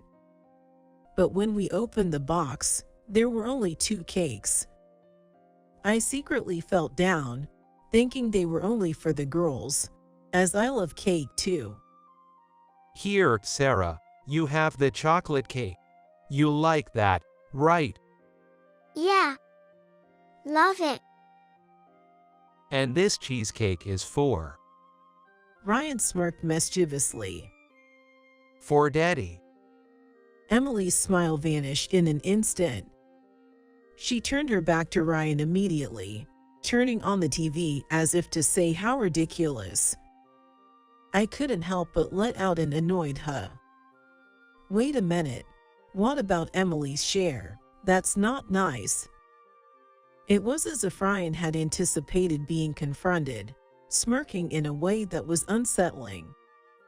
Well. I bought the cakes with my own money. You've got no right to complain. Here, Sarah, let's eat together. Yeah, let's eat. Emily, Mom, let's share. Innocent Sarah brushed aside any malice. Happily hopping around, she began to prepare plates and forks for all 4 of us. No, it's just for Daddy and Sarah. Ryan was flustered, but turned back to see Sarah's sparkling smile.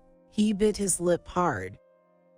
Yet, Emily still seemed uncomfortable. So, I ran to the nearby grocery store and bought a bunch of sweets. Let's start the dessert party. Finally, a smile returned to Emily's face. On the contrary, Ryan clicked his tongue and conspicuously ate the cheesecake, Emily's favorite, making chewing noises and strangely showing off. Ryan must have been particularly displeased because he was still complaining the next morning. You're spoiling Emily too much. Buying her cake just because she whines a bit, that's only going to make her more arrogant. She's cheeky, so you need to discipline her properly. Discipline? Is giving cake only to Sarah, and not to Emily your idea of discipline? That's just cruel to Emily.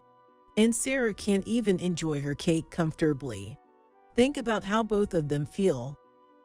Ryan can't seem to keep up with Emily's growth. But how does responding to a rebellious daughter with a rebellious attitude help? I wish Ryan would realize he's a parent. You're a father, you know. Ryan slammed his hand on the table. Yo, I'm a father. A kid shouldn't be disrespecting her father. It pisses me off how she's always glaring at me. Raising his voice like some street thug. Ugh, so annoying. Seriously annoying. You and Emily are really annoying. I wish you guys would just disappear. If these were the words of a son in the midst of teenage rebellion, maybe as a mother, I could have handled it. But the reality is, Ryan is Emily's father. Those are not words a father should say to his daughter. Disappear? What are you talking about? Are you sane? Yo, it's over. Talking to you is a waste of time. I have work to do, you know. Unlike you, I'm busy. If you want to talk more, pay me. $30 for 3 minutes should be fine. You're working part-time, you can afford it, right? Ryan couldn't hold back his laughter, spitting out in disdain. Part-time pay is like $8 an hour, right? Well, with that standing, you still complain to me. You're living thanks to me, so it's your role to make my life comfortable. First, handle that spoiled Emily. Make sure she can't say she's spoiled by knocking her down. Got it? My whole body heated up. I was boiling with anger. I wanted to hurl all sorts of vile words at Ryan, but I couldn't make a sound. Probably, I was just turning red, opening and closing my mouth. Wow, what a weird face. Why did I marry someone as nagging and ugly as you? Oh, right, because of Emily. So, is my life ruined because of Emily? Everything's Emily's fault, ho. Ryan left for work with a smirk. I suppressed the urge to scream and hit my chest hard. Thankfully, Emily and Sarah were still asleep. I was furious at Ryan, but also angry at myself. I want to protect Emily and Sarah. I squatted down, sobbing silently. How powerless I am. I want to leave Ryan immediately, but I can't. As Ryan said, my part-time pay is less than $10 an hour. Alone, I can't provide a life for my daughters any different from now. Even a father like him is needed. My powerlessness made me feel so frustrated and pathetic, I couldn't stop crying. Mom, good morning. Mom, are you okay, eh? The voices of Emily and Sarah came from behind. I couldn't show my daughters a face wet with tears. I couldn't even respond as I huddled there. After a while, I took a deep breath and wiped away my tears. Then, I was the usual cheerful mom. Sorry. Good morning to you both.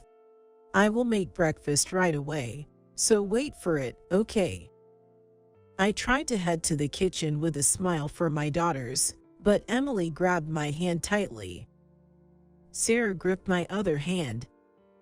The warmth of their hands conveyed to me.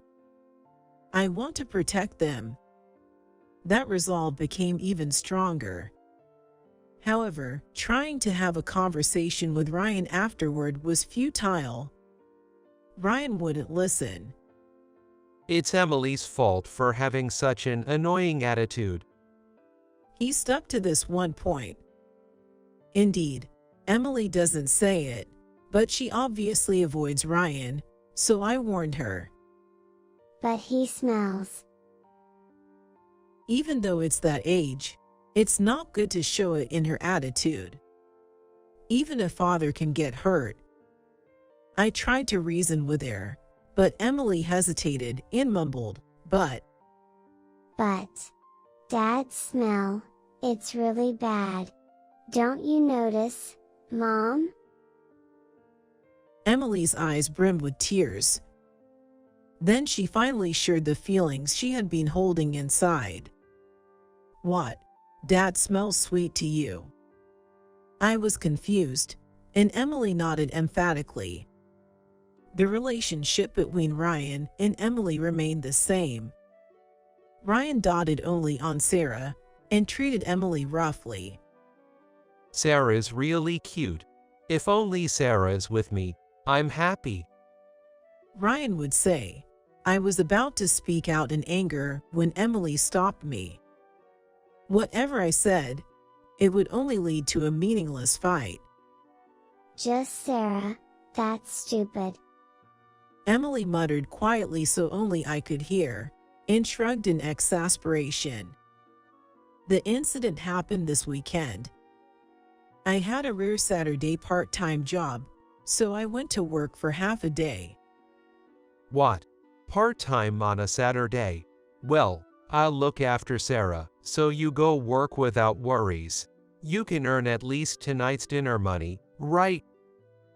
I was irritated by Ryan's sarcastic tone, but if it was just Sarah, whom he adored, I thought it would be okay to leave her with him.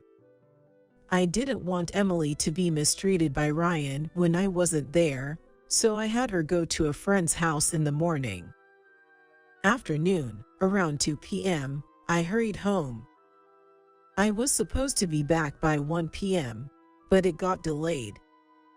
Ryan, did he feed Emily and Sarah lunch? No, they're probably waiting for me. As I rushed to unlock the front door, I felt a slight presence from the yard. Our yard is tiny, just enough for Emily's school project, a pot of cherry tomatoes. It's winter, so no cherry tomatoes can be harvested, and it's not spacious enough for playing, so the girls usually don't go out there. A bad feeling made me peek into the yard quietly. What? There was Emily, sitting on the ground in the yard. I rushed over, her hands trembling from the cold as she hugged her knees. Emily, what happened? Even with a coat, her exposed cheeks and the backs of her hands were reddish black. I wrapped her ice-cold hands and rubbed them. Seeing my face, Emily smiled weakly, relieved. Mom, welcome back. Sorry to keep you waiting. But why are you in the yard? What happened? Where's Dad? Emily kept her smile but resignedly murmured. He went on a trip with Sarah. I remembered Ryan being unusually cheerful this morning, happy to spend time with just Sarah. I had dropped Emily off at her friend's house and then headed to work. I had also told Ryan that Emily would be back by noon. So, around noon, when Emily came home, it seemed that Ryan and Sarah were just leaving. A trip, a family trip. Telling her explicitly about a family trip was an act full of malice, the worst kind. Moreover, he didn't even leave the house key, leaving Emily out in the cold. What does he think of Emily's existence, of Emily's life? Are you all right? I was too late. Sorry, it was cold, wasn't it? It's okay now. I hugged Emily tightly. Sitting on the damp, cold ground, Emily finally let her tears fall. I no longer want to see Emily's sad smiles or her tears. Then we'll move out, just us, our family. What? Emily's eyes widened. In fact, I had been planning to move for a while, and I decided now was the time to act. But what about Sarah? Sarah will be okay, I guess. With a little reassurance for Emily, who was slightly anxious, we immediately started preparing to move. While packing for the move, I called Ryan. It took a while to get through, but after redialing about a dozen times, Ryan finally answered the phone. What? You're calling too many times. It's scary. Ryan himself should know best why I was calling incessantly. Where did you go leaving Emily behind? Just out with Sarah. She's my kid. Is it bad to take her out? It's fine to go out, but leaving Emily behind is horrible. I tried to stay calm, but I couldn't help raising my voice. I was afraid of Ryan freaking out at such an attitude, but surprisingly, he was nonchalant. I think Emily is old enough to stay home alone. 'Cause she is already in elementary school. You're being overprotective. He seemed to be reveling in their so-called family trip. I could hear, probably, a joyful music of a theme park in the background. You should go home right now and return Sarah to me. No way. Don't talk about her like she's your property. Sarah loves me more than you. Ryan was laughing. The unpleasant laughter made me want to cover my ears, but I could faintly hear Sarah's voice. Hey, is that a call from Mom? Then the call was cut off. No matter how many times I redialed, I couldn't get through to Ryan again. With no other choice, I left a note on the table saying we were leaving the house, and Emily and I left. Ryan called late at night. Where are you? Why aren't you there? Didn't you read the note? Emily and I can't deal with you anymore. That's why we left. Huh, how about our dinner? Even now, all he worried about was dinner. I was speechless with disbelief. Don't mess with me. Your job is to make dinner and clean the house. Get back here now. I am not coming back. What did you say? What about today's dinner? It's unfair to just leave like this. I stayed silent, and then I heard Sarah whining. Daddy, I'm hungry. Daddy. Hey, Daddy. I'm hungry.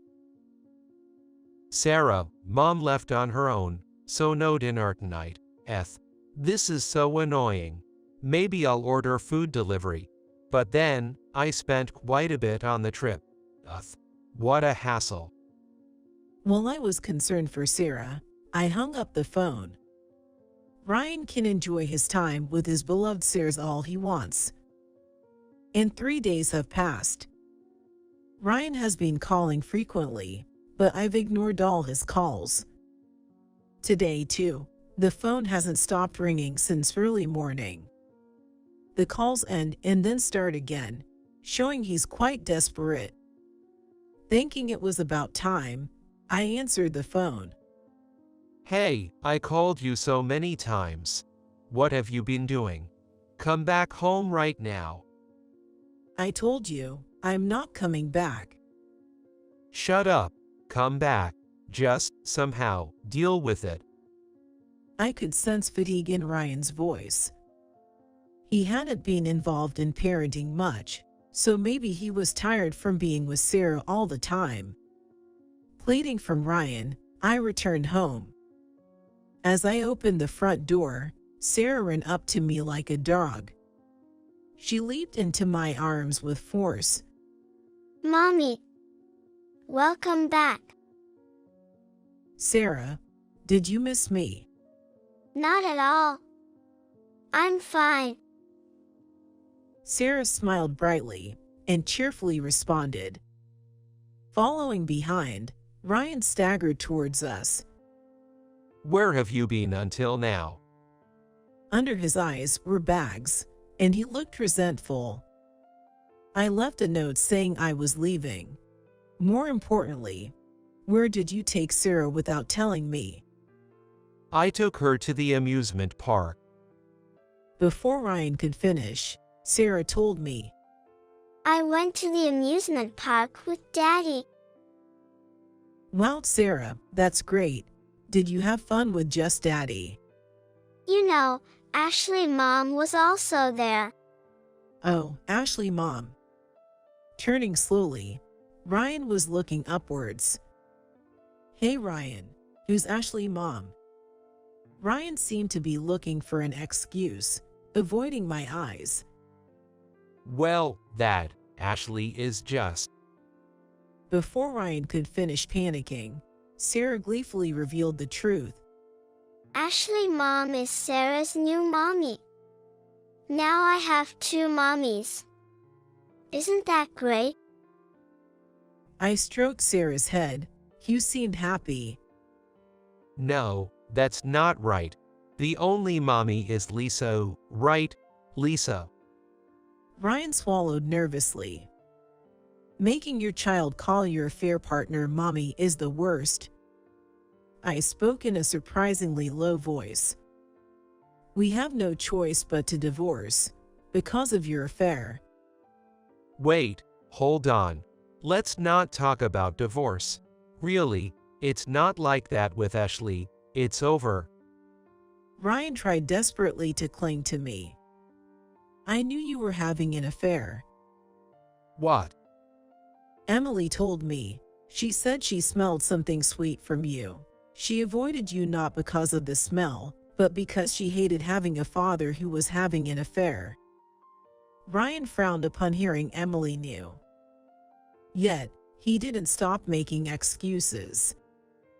It was just a bit of fun with Ashley, not some big affair, and it's really over with Ashley. Tell Emily it was a misunderstanding, so, no divorce. Just 3 days ago, he took Sarah on a fake family trip, and now it's over. Hard to believe. I wanted to say more, but I suppose that's just how it is, and I nodded in understanding. Got dumped by your affair partner, huh? Ryan nodded silently. You're a dad with kids. A man who easily breaks his family can't be happy, even if he remarries. I was trying to be nice, but you mumbling too much already. I'm not the bad guy. It's Sarah's fault Ashley dumped me. Ryan pointed sharply at Sarah. What do you mean it's Sarah's fault? You had fun at the amusement park, didn't you? The amusement park, yes. But after you left, I called Ashley over to the house. Your thoughts are gross. I had no choice. It's your fault for leaving on your own.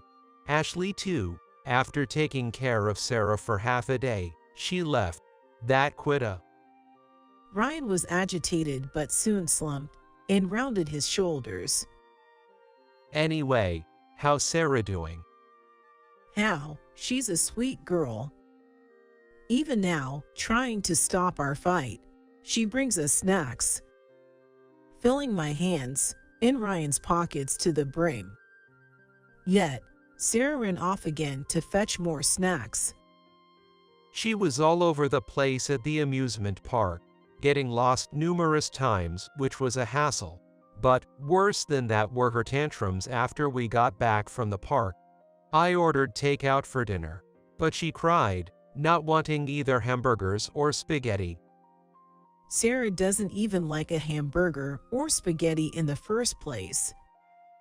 It was such a hassle. I even ordered a pizza additionally, but still, she was fussing loudly.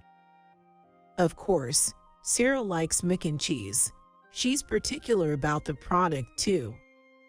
She can eat a pizza, but I always serve a bowl of mac and cheese. What? You're allowing such whims?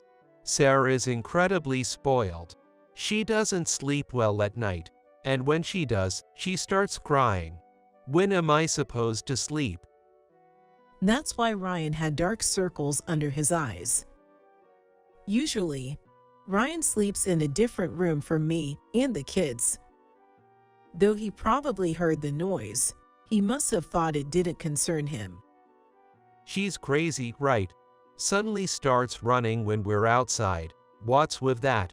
I thought she was just excited at the amusement park, but she just darted off into the road. I tried walking her to preschool, but it was impossible. Ryan was handed more snacks by Sarah. Despite Sarah looking up at him with a smile, Ryan didn't return it, and just sat down in the hallway, holding his head. I'm so tired. It's your fault for how you raised her. You failed at parenting. You're not fit to be a mother. I crouched down in front of Ryan and peered into his face. I'm not fit to be a mother. You, who knew nothing about Sarah, are the one who's failed as a father. Sarah is already 3 years old. What have you noticed about her in these 3 years? Ryan's face turned red. Shut up. I'm working, so taking care of the kids is your responsibility. Don't put this burden on me. Just come back. I stared straight into Ryan's face, my eyebrows lowered. Did we fail at parenting? Yeah, a big failure. I guess so, huh? I stood up and looked down at Ryan coldly. For a father to have no interest in his kids and grow up to be a man who cheats, you really messed up in parenting, turning into such a worthless man, Ryan. What? Being mean to a defiant child. abandoning one that doesn't conform to your wishes.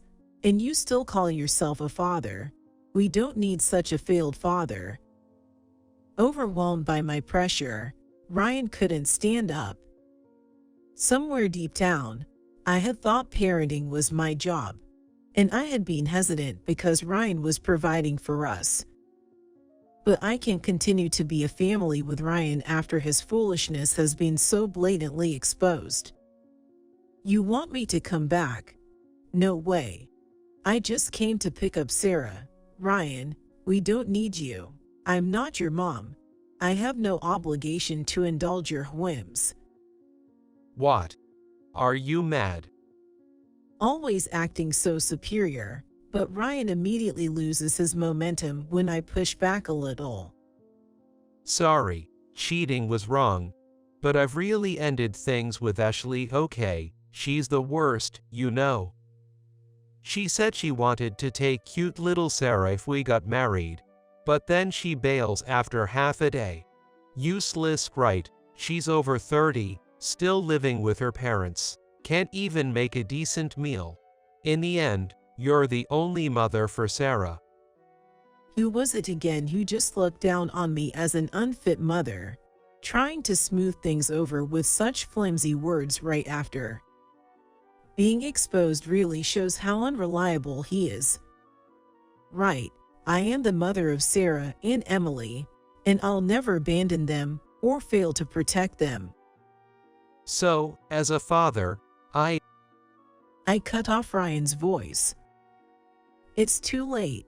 We don't need you. Why don't you go back to your mother and start over? Ryan, whether out of anger or despair, was trembling slightly with his hands on the floor. He breathed roughly, looking down. Daddy, I'll give you some candy. Worried, Sarah piled up candy in front of Ryan. Ryan slightly raised his face and took Sarah's hand. Sarah, you love Daddy, right? Yeah, I love you. So, you'd be sad if Daddy was gone, right? Not really. It's okay if you're not here. Ryan's smile twisted. What? You said you love me, right? Yeah, I love you. Daddy is about this much loved. Sarah showed her love by putting her index fingers together closely. I couldn't help but burst out laughing. That's practically 0. Then, Sarah spread her arms wide. And you know, I love Mommy this much. Running down the hallway, she yelled, "From here to here, that's how much I love Mommy." Like, I love Mommy more than our house, like the universe. Sarah's love was unstoppable. As Sarah's smile brightened, Ryan's face turned paler. So that's why we don't need Ryan. Goodbye. Ryan weakly lifted his right hand as if to stop us, but seemed to lack the energy to call out. I picked up Sarah and left the house where we had lived with Ryan. Left alone, Ryan reluctantly called back his affair partner, Ashley. Even if she's not good at housework, she's better than Ryan, who can't do anything. With no troublesome children around, there's no reason their love couldn't reignite. I learned about these two from a mom friend living nearby. She was surprised to see an unknown woman coming and going from my house. I thanked her for worrying and carefully explained the situation to avoid misunderstandings. The story quickly spread around the neighborhood and somehow even reached Ryan's company. It's a small world, indeed. About a month after I left the house, when I contacted Ryan by phone, he responded with joy. "Lisa, is that you?" Long time no see. Have you been well? Missed me? I've been waiting for your call all this time. Even though you were living with your affair partner. What? How did you? No, but I kicked her out. kicked her out, as if, "You were dumped by your affair partner, weren't you?" What? It seems Ryan felt uncomfortable at his company after the rumors spread that he was cheated on and abandoned by his wife, and he quickly resigned. He must have assumed finding another job would be easy, given his skills. Don't act so high and mighty when you're unemployed, right? What? How do you know that? Don't act so high and mighty when you're unemployed. That was the last thing Ashley hurled at Ryan. The two had a massive fight, yelling in front of the house, as told by the same mom friend. You ran away from an uncomfortable workplace, but couldn't find another job, right? Hitting the nail on the head, Ryan went silent. And yet, at home, you were lounging around, not even bothering to put the dishes in the sink, right? Even the affair partner who loved you couldn't stand keeping such an arrogant, unemployed person around. Despite me telling you that you're a failure, you couldn't grow from it. Ryan's heart must be completely shattered, hurt by me, the kids, and even the affair partner. The reason I contacted you today isn't because I was worried about you, nor because I want to reconcile. I stayed emotionlessly. I already filed a divorce petition. There's no reason to contact Ryan except to sever ties. Ryan, not wanting to be blamed further, agreed to the divorce. We've settled the alimony and property division through a lawyer. This will ensure that my daughters and I won't struggle for a while. Sorry I'm late. When I get home from work, there's a pleasant smell in the air. Oh, we're having mac and cheese today. Bingo. Grandma and I made it. Amazing. I can't wait to eat. I moved back to my parents' house with my daughters. Though my parents aren't wealthy, and Emily has to change schools due to the new district. Friends can be made anywhere. But you only have one mom. I hesitated to rely on my parents, but Emily encouraged me. Now, with my parents' help, I'm able to work full-time. Mom, look. Sarah made the carrots in the salad into star shapes. Isn't Sarah amazing? My parents are indulgent with Sarah's peculiarities and spontaneous actions. Probably because they have more patience for their adorable grandchild. I remember them being stricter with me as a child. Emily and Sarah made mac and cheese is so delicious. There's a secret ingredient. Guess what? Love. Emily smirks dismissively. The correct answer was Gouda cheese. Sarah couldn't hold back and revealed the answer. This ordinary life feels overwhelmingly happy. Please forgive someone like me. Goodbye. The day after giving birth, what was next to my pillow was a suicide note from my husband. The shock was too much for me postpartum, and my mind went blank. Later, my husband's shoes were found at the edge of the cliff. After that, I was just barely getting by, living with my daughter, Alice, and before I knew it, 5 years had passed. I found solace in the growing, radiant smile of Alice. However, when I attended my friend's wedding, something shocking happened. Surprisingly, standing next to the bride was my husband. Dressed in a tuxedo, he had the same smile as before, standing there, supposedly having thrown himself into the sea. Why was he here?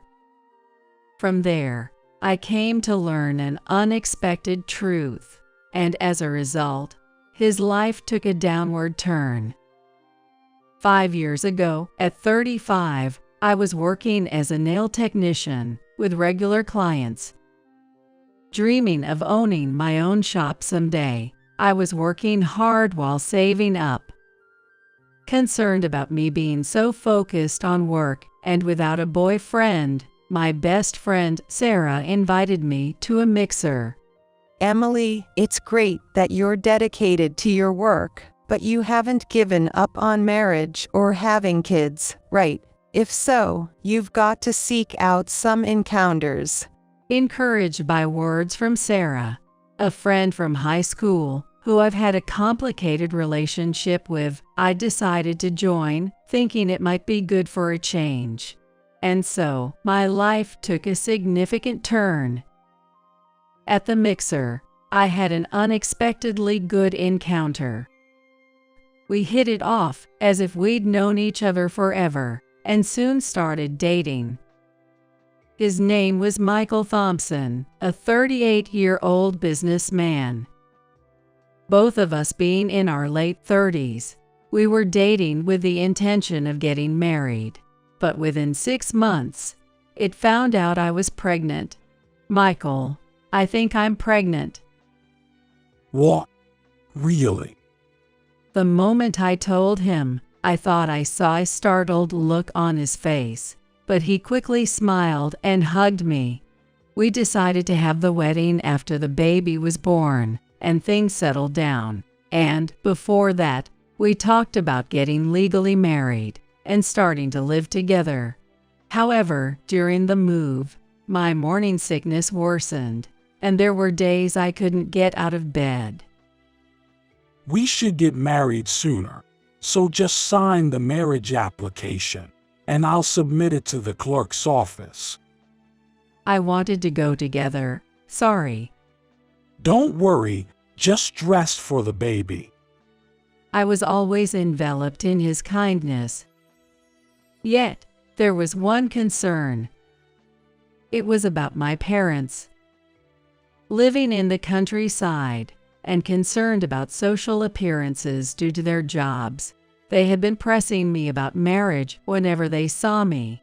I can't stand that, and I had stopped contacting them for a while. But when we announced the shotgun wedding, I'm expecting some disapproving looks from them again. As expected, when I contacted them, my father yelled, "It's shameful, don't come back home." Though I anticipated it, such a situation still brought me down, compounded by morning sickness, making every day gloomy. I gradually started missing work, spending most of my days in bed, unable to handle household chores, and settling for the bare minimum when it came to meals. I'm sorry, I couldn't do anything today either. Test again. As days went by, Michael, who was supposed to be kind, began to change. Even though I was in the midst of a blissful newlywed life, and we were about to welcome a baby soon, things hadn't turned out the way I envisioned, and all I feel was a sense of urgency. At this rate, I might not become a good wife or a good mother.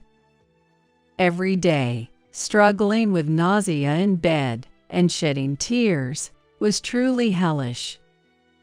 Yet, more troubles began. Michael started coming home late, and his time at home decreased. Moreover, on the rent due date, there was no payment from Michael. We had agreed to split the rent in half when we started living together, and the rent was set up for automatic payment from my account, which I signed the lease for the apartment. But there had not been a single transfer from him. Hey, did you forget to transfer money for the rent? What's happening with it? Just wait a bit longer. There's been a lot of drinking and entertainment this month. I'm in a bit of a financial pinch. Every time I checked, he'd say that and put off the payment. And in the end, it was almost like I was the one paying the rent. Moreover, as payday approached, he'd increasingly ask me for loans.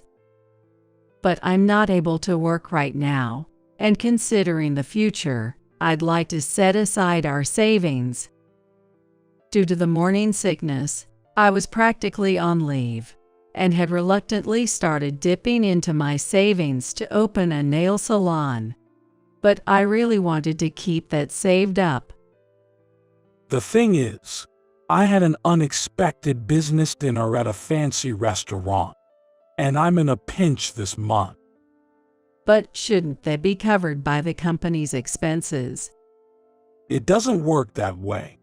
Plus, landing this contract now could significantly affect my promotion. Please. He said that if he gets promoted and earns more, it would be easier to support the family, so I had no choice but to agree. But then I noticed an unfamiliar watch on Michael's wrist. Hey, where did you get that watch? Notice? Cool, isn't it? I've been eyeing this watch for a while. He showed it off to me, almost like a child bragging about a treasure. That's not the point. How much did that cost? What's it to you? I bought it with my own money. Stop nagging. Despite me paying the full rent and even lending him money, what was he thinking?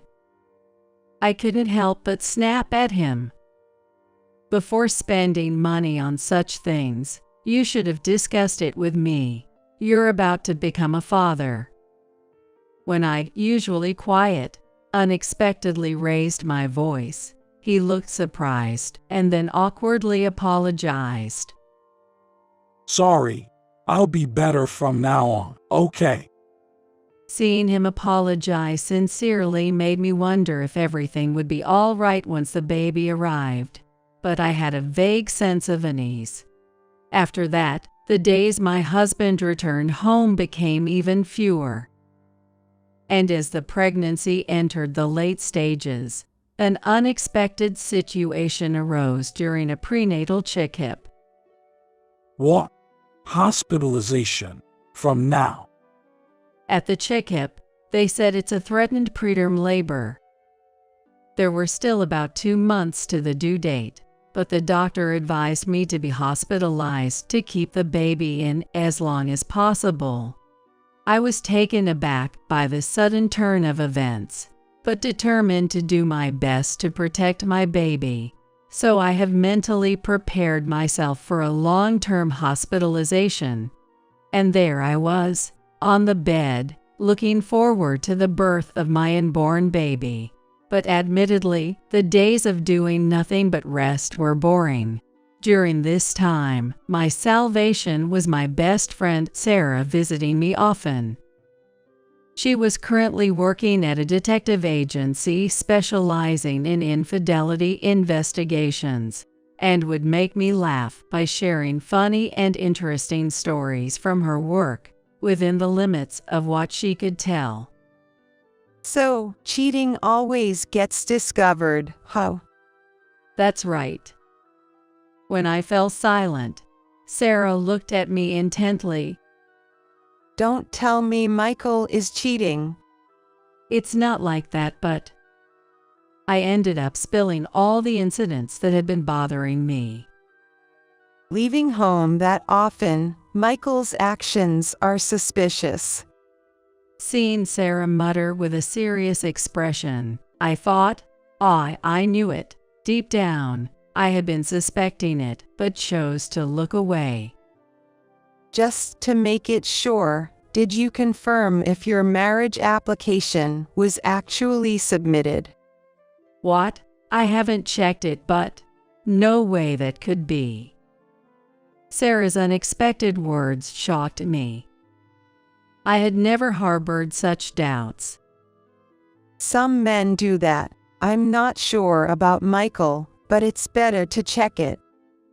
Torn between feeling wrong to doubt my husband and wanting to clear my uneasy thoughts, I was indecisive. Then, Sarah suddenly stood up. An administrative proxy can check it, so I'll go to the clerk's office right now to find out for you. It's better to clarify these matters. She had me write the necessary documents for a proxy application and quickly left the room with her bag. It's okay, the marriage application must have been submitted. Just confirming that will ease my mind. Waiting as if to reassure myself, Sarah returned within an hour. Here. What she handed me was my family register, and there was no record of me being married to Michael. This can't be. Then, why not ask him directly? And so, I decided to ask him when he visited the maternity wardroom the next day. When he arrived, he was smiling as usual. Despite my conflicting emotions, I knew I had to clear things up for the sake of our child. Hey, did you actually submit the marriage application? What? His face changed color instantly, and he fell silent, seemingly deep in thought.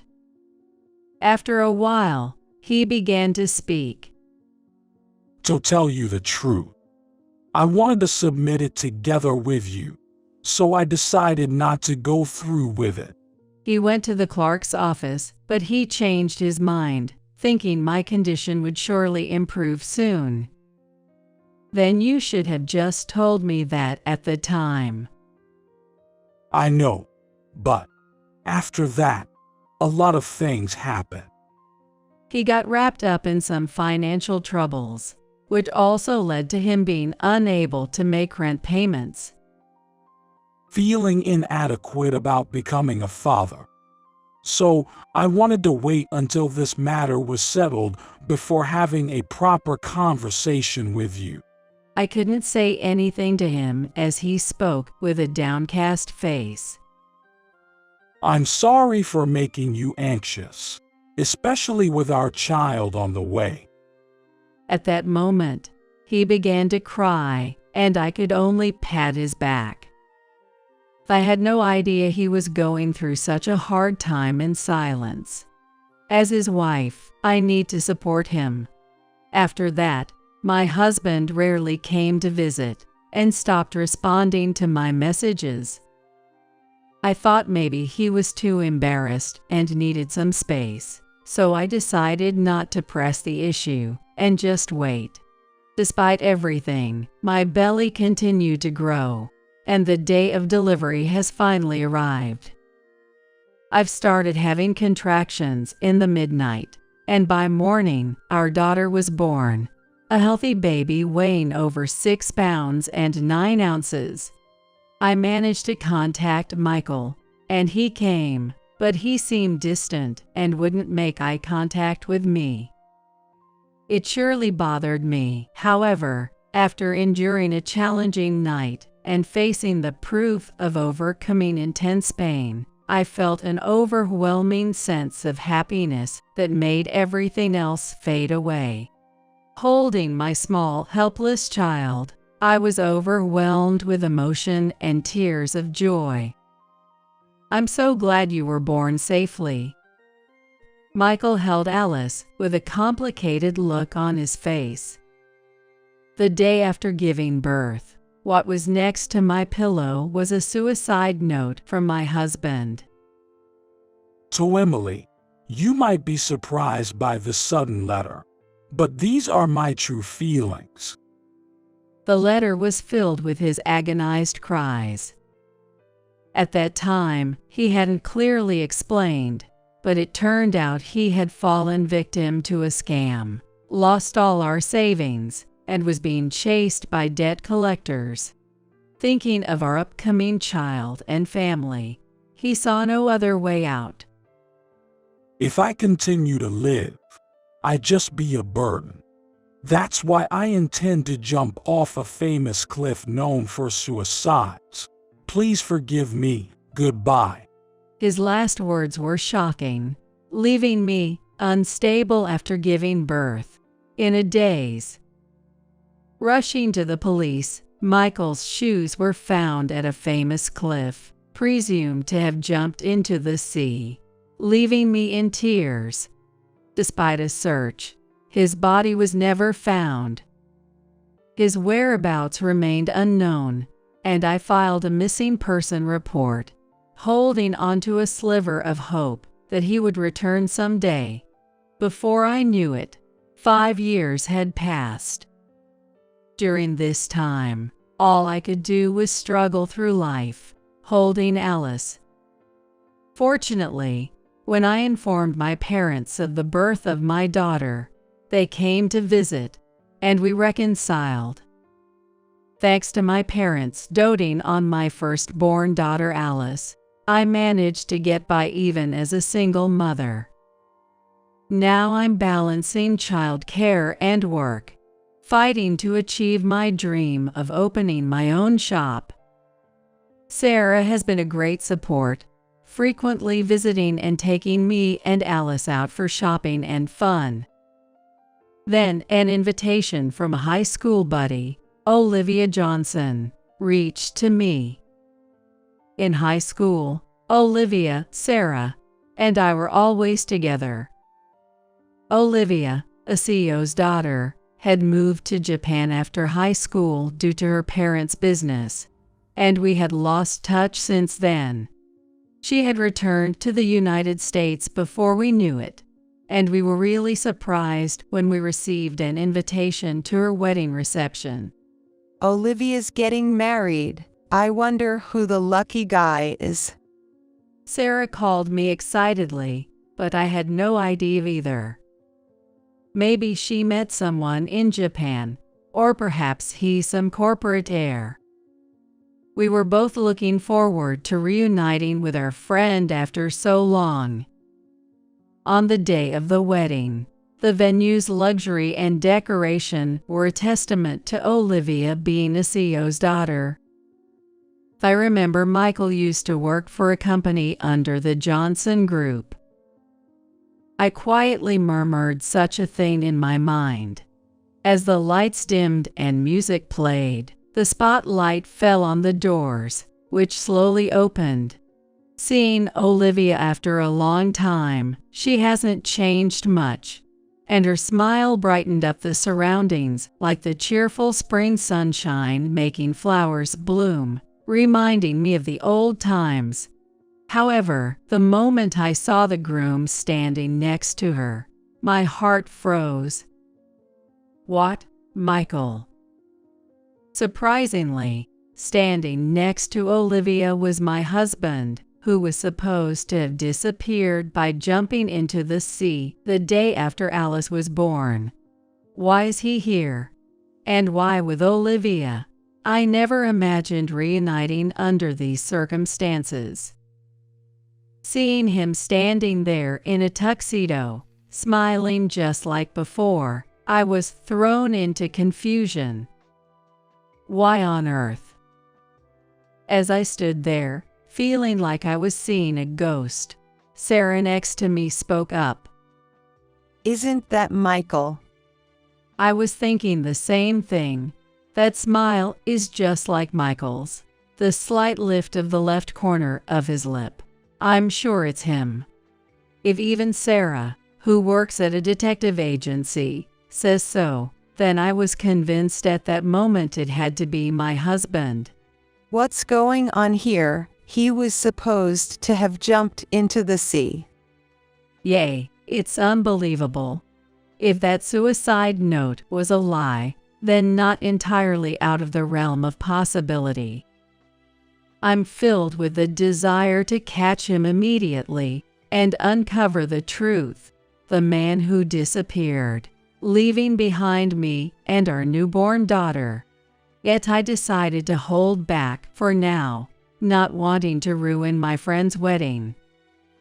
I whispered to Sarah, who seemed eager to get to the bottom of this.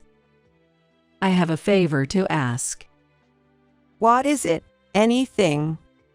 I want to know what Michael has been doing during these missing 5 years. Can you help me? She grinned and gave me a thumbs up. Of course, I would have investigated even if you hadn't asked me. I'm counting on you. The very next day, we began looking into Michael. Sarah even took time off work to start tailing Michael. As we dug deeper, we stumbled upon a shocking truth.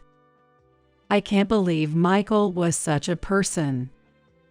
I was hit with a wave of shock so intense, I almost crumbled. I know it's shocking, but now that you know everything, you're not going to let this slide, are you? Of course not. There's no way I'd let this slide. With that, we decided to take action against Michael. A few days later, we attended a party meant to introduce Michael, Olivia's husband, to everyone. We had gotten the invitations through a certain way. As I was looking for Michael somewhere in the spacious venue, I found it too in the center of a circle of people. Emily, there he is. What do we do? He's surrounded by so many people. Well, then we have no choice but to confront him head on. Wait, head on, Emily, wait a sec. Not even hearing her restraint, I took one step closer to him, clacking my heels as I went. As I came into Michael's view, his surprised expression froze. As I approached with a smile on my face, Olivia noticed me and said, "Emily, thank you for coming today." "You're welcome, Michael, long time no see."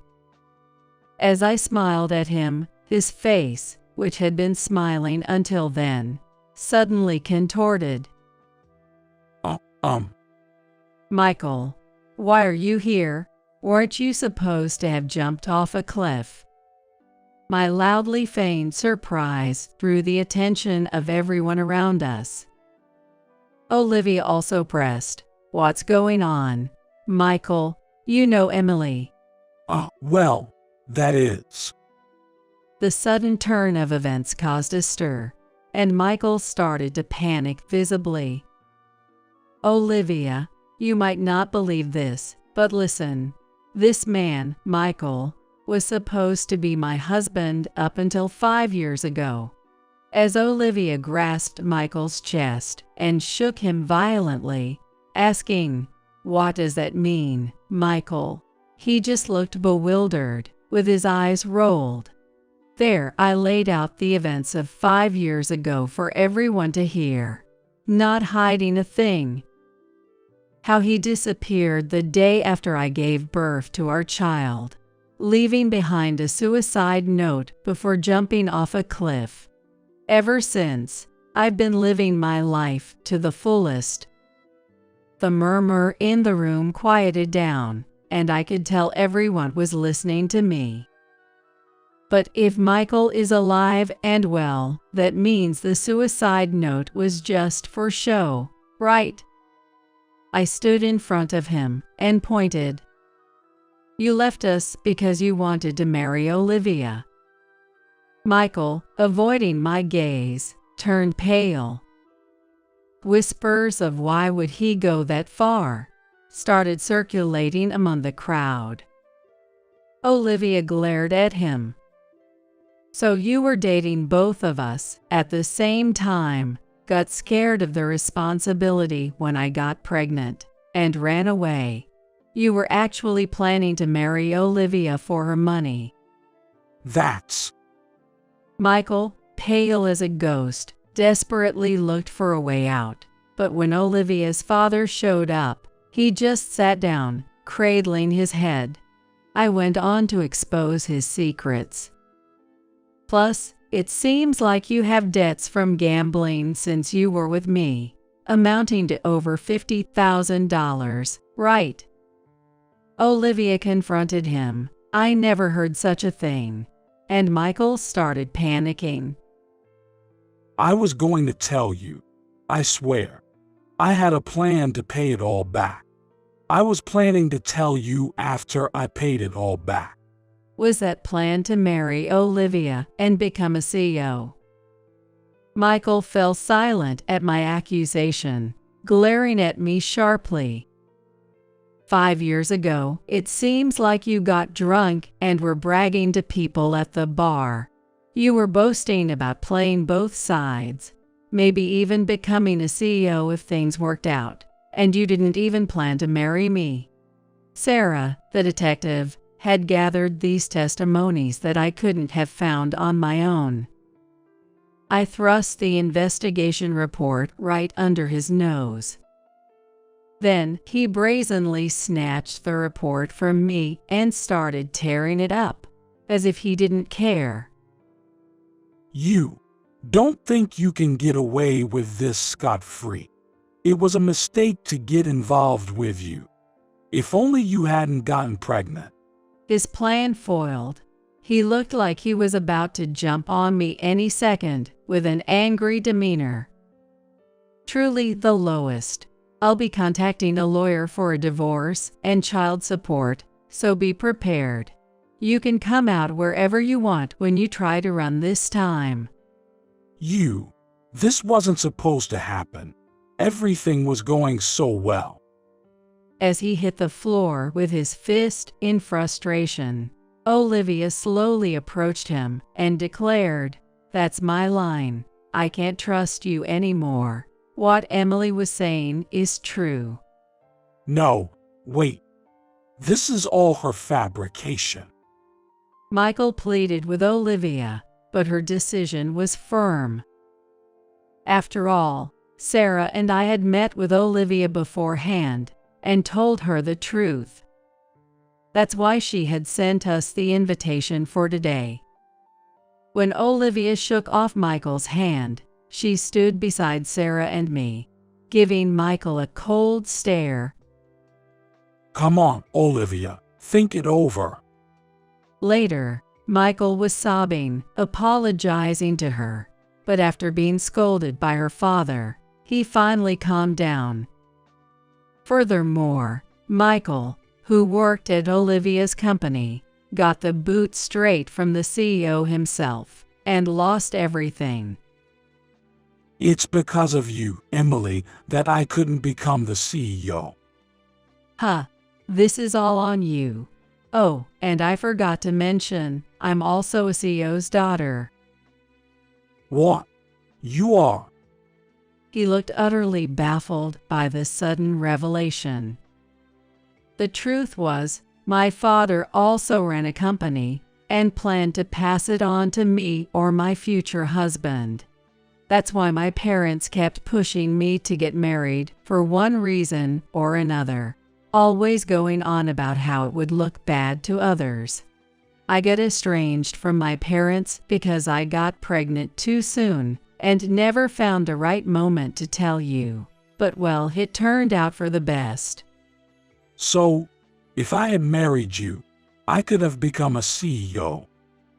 Suddenly, Michael grabbed my hand and kneeled. Let's start over. A child needs a father, right? No way. I'd never want someone like you as a father. I don't ever want to see your face again. Michael, taken aback by my outright laughter, was left speechless and in shock. Leaving him behind, Olivia, Sarah, and I left the venue together. After that, Olivia and Michael got divorced. Olivia's father was furious, vowing to claim alimony by any means necessary. I also filed for alimony and child support through a lawyer. Michael ended up with over $150,000 in debt, working tirelessly day and night, looking worn out. Meanwhile, I've been having enjoyable times having lunch with Olivia and Sarah. Furthermore, at 40, I've achieved my dream of owning my own shop. Lately, my 5-year-old Alice has started showing interest in nails, playing nail salon games with me. In those moments of my beloved daughter's endless smiles, I simply felt the joy of being alive, as a serene calmness washed over my heart.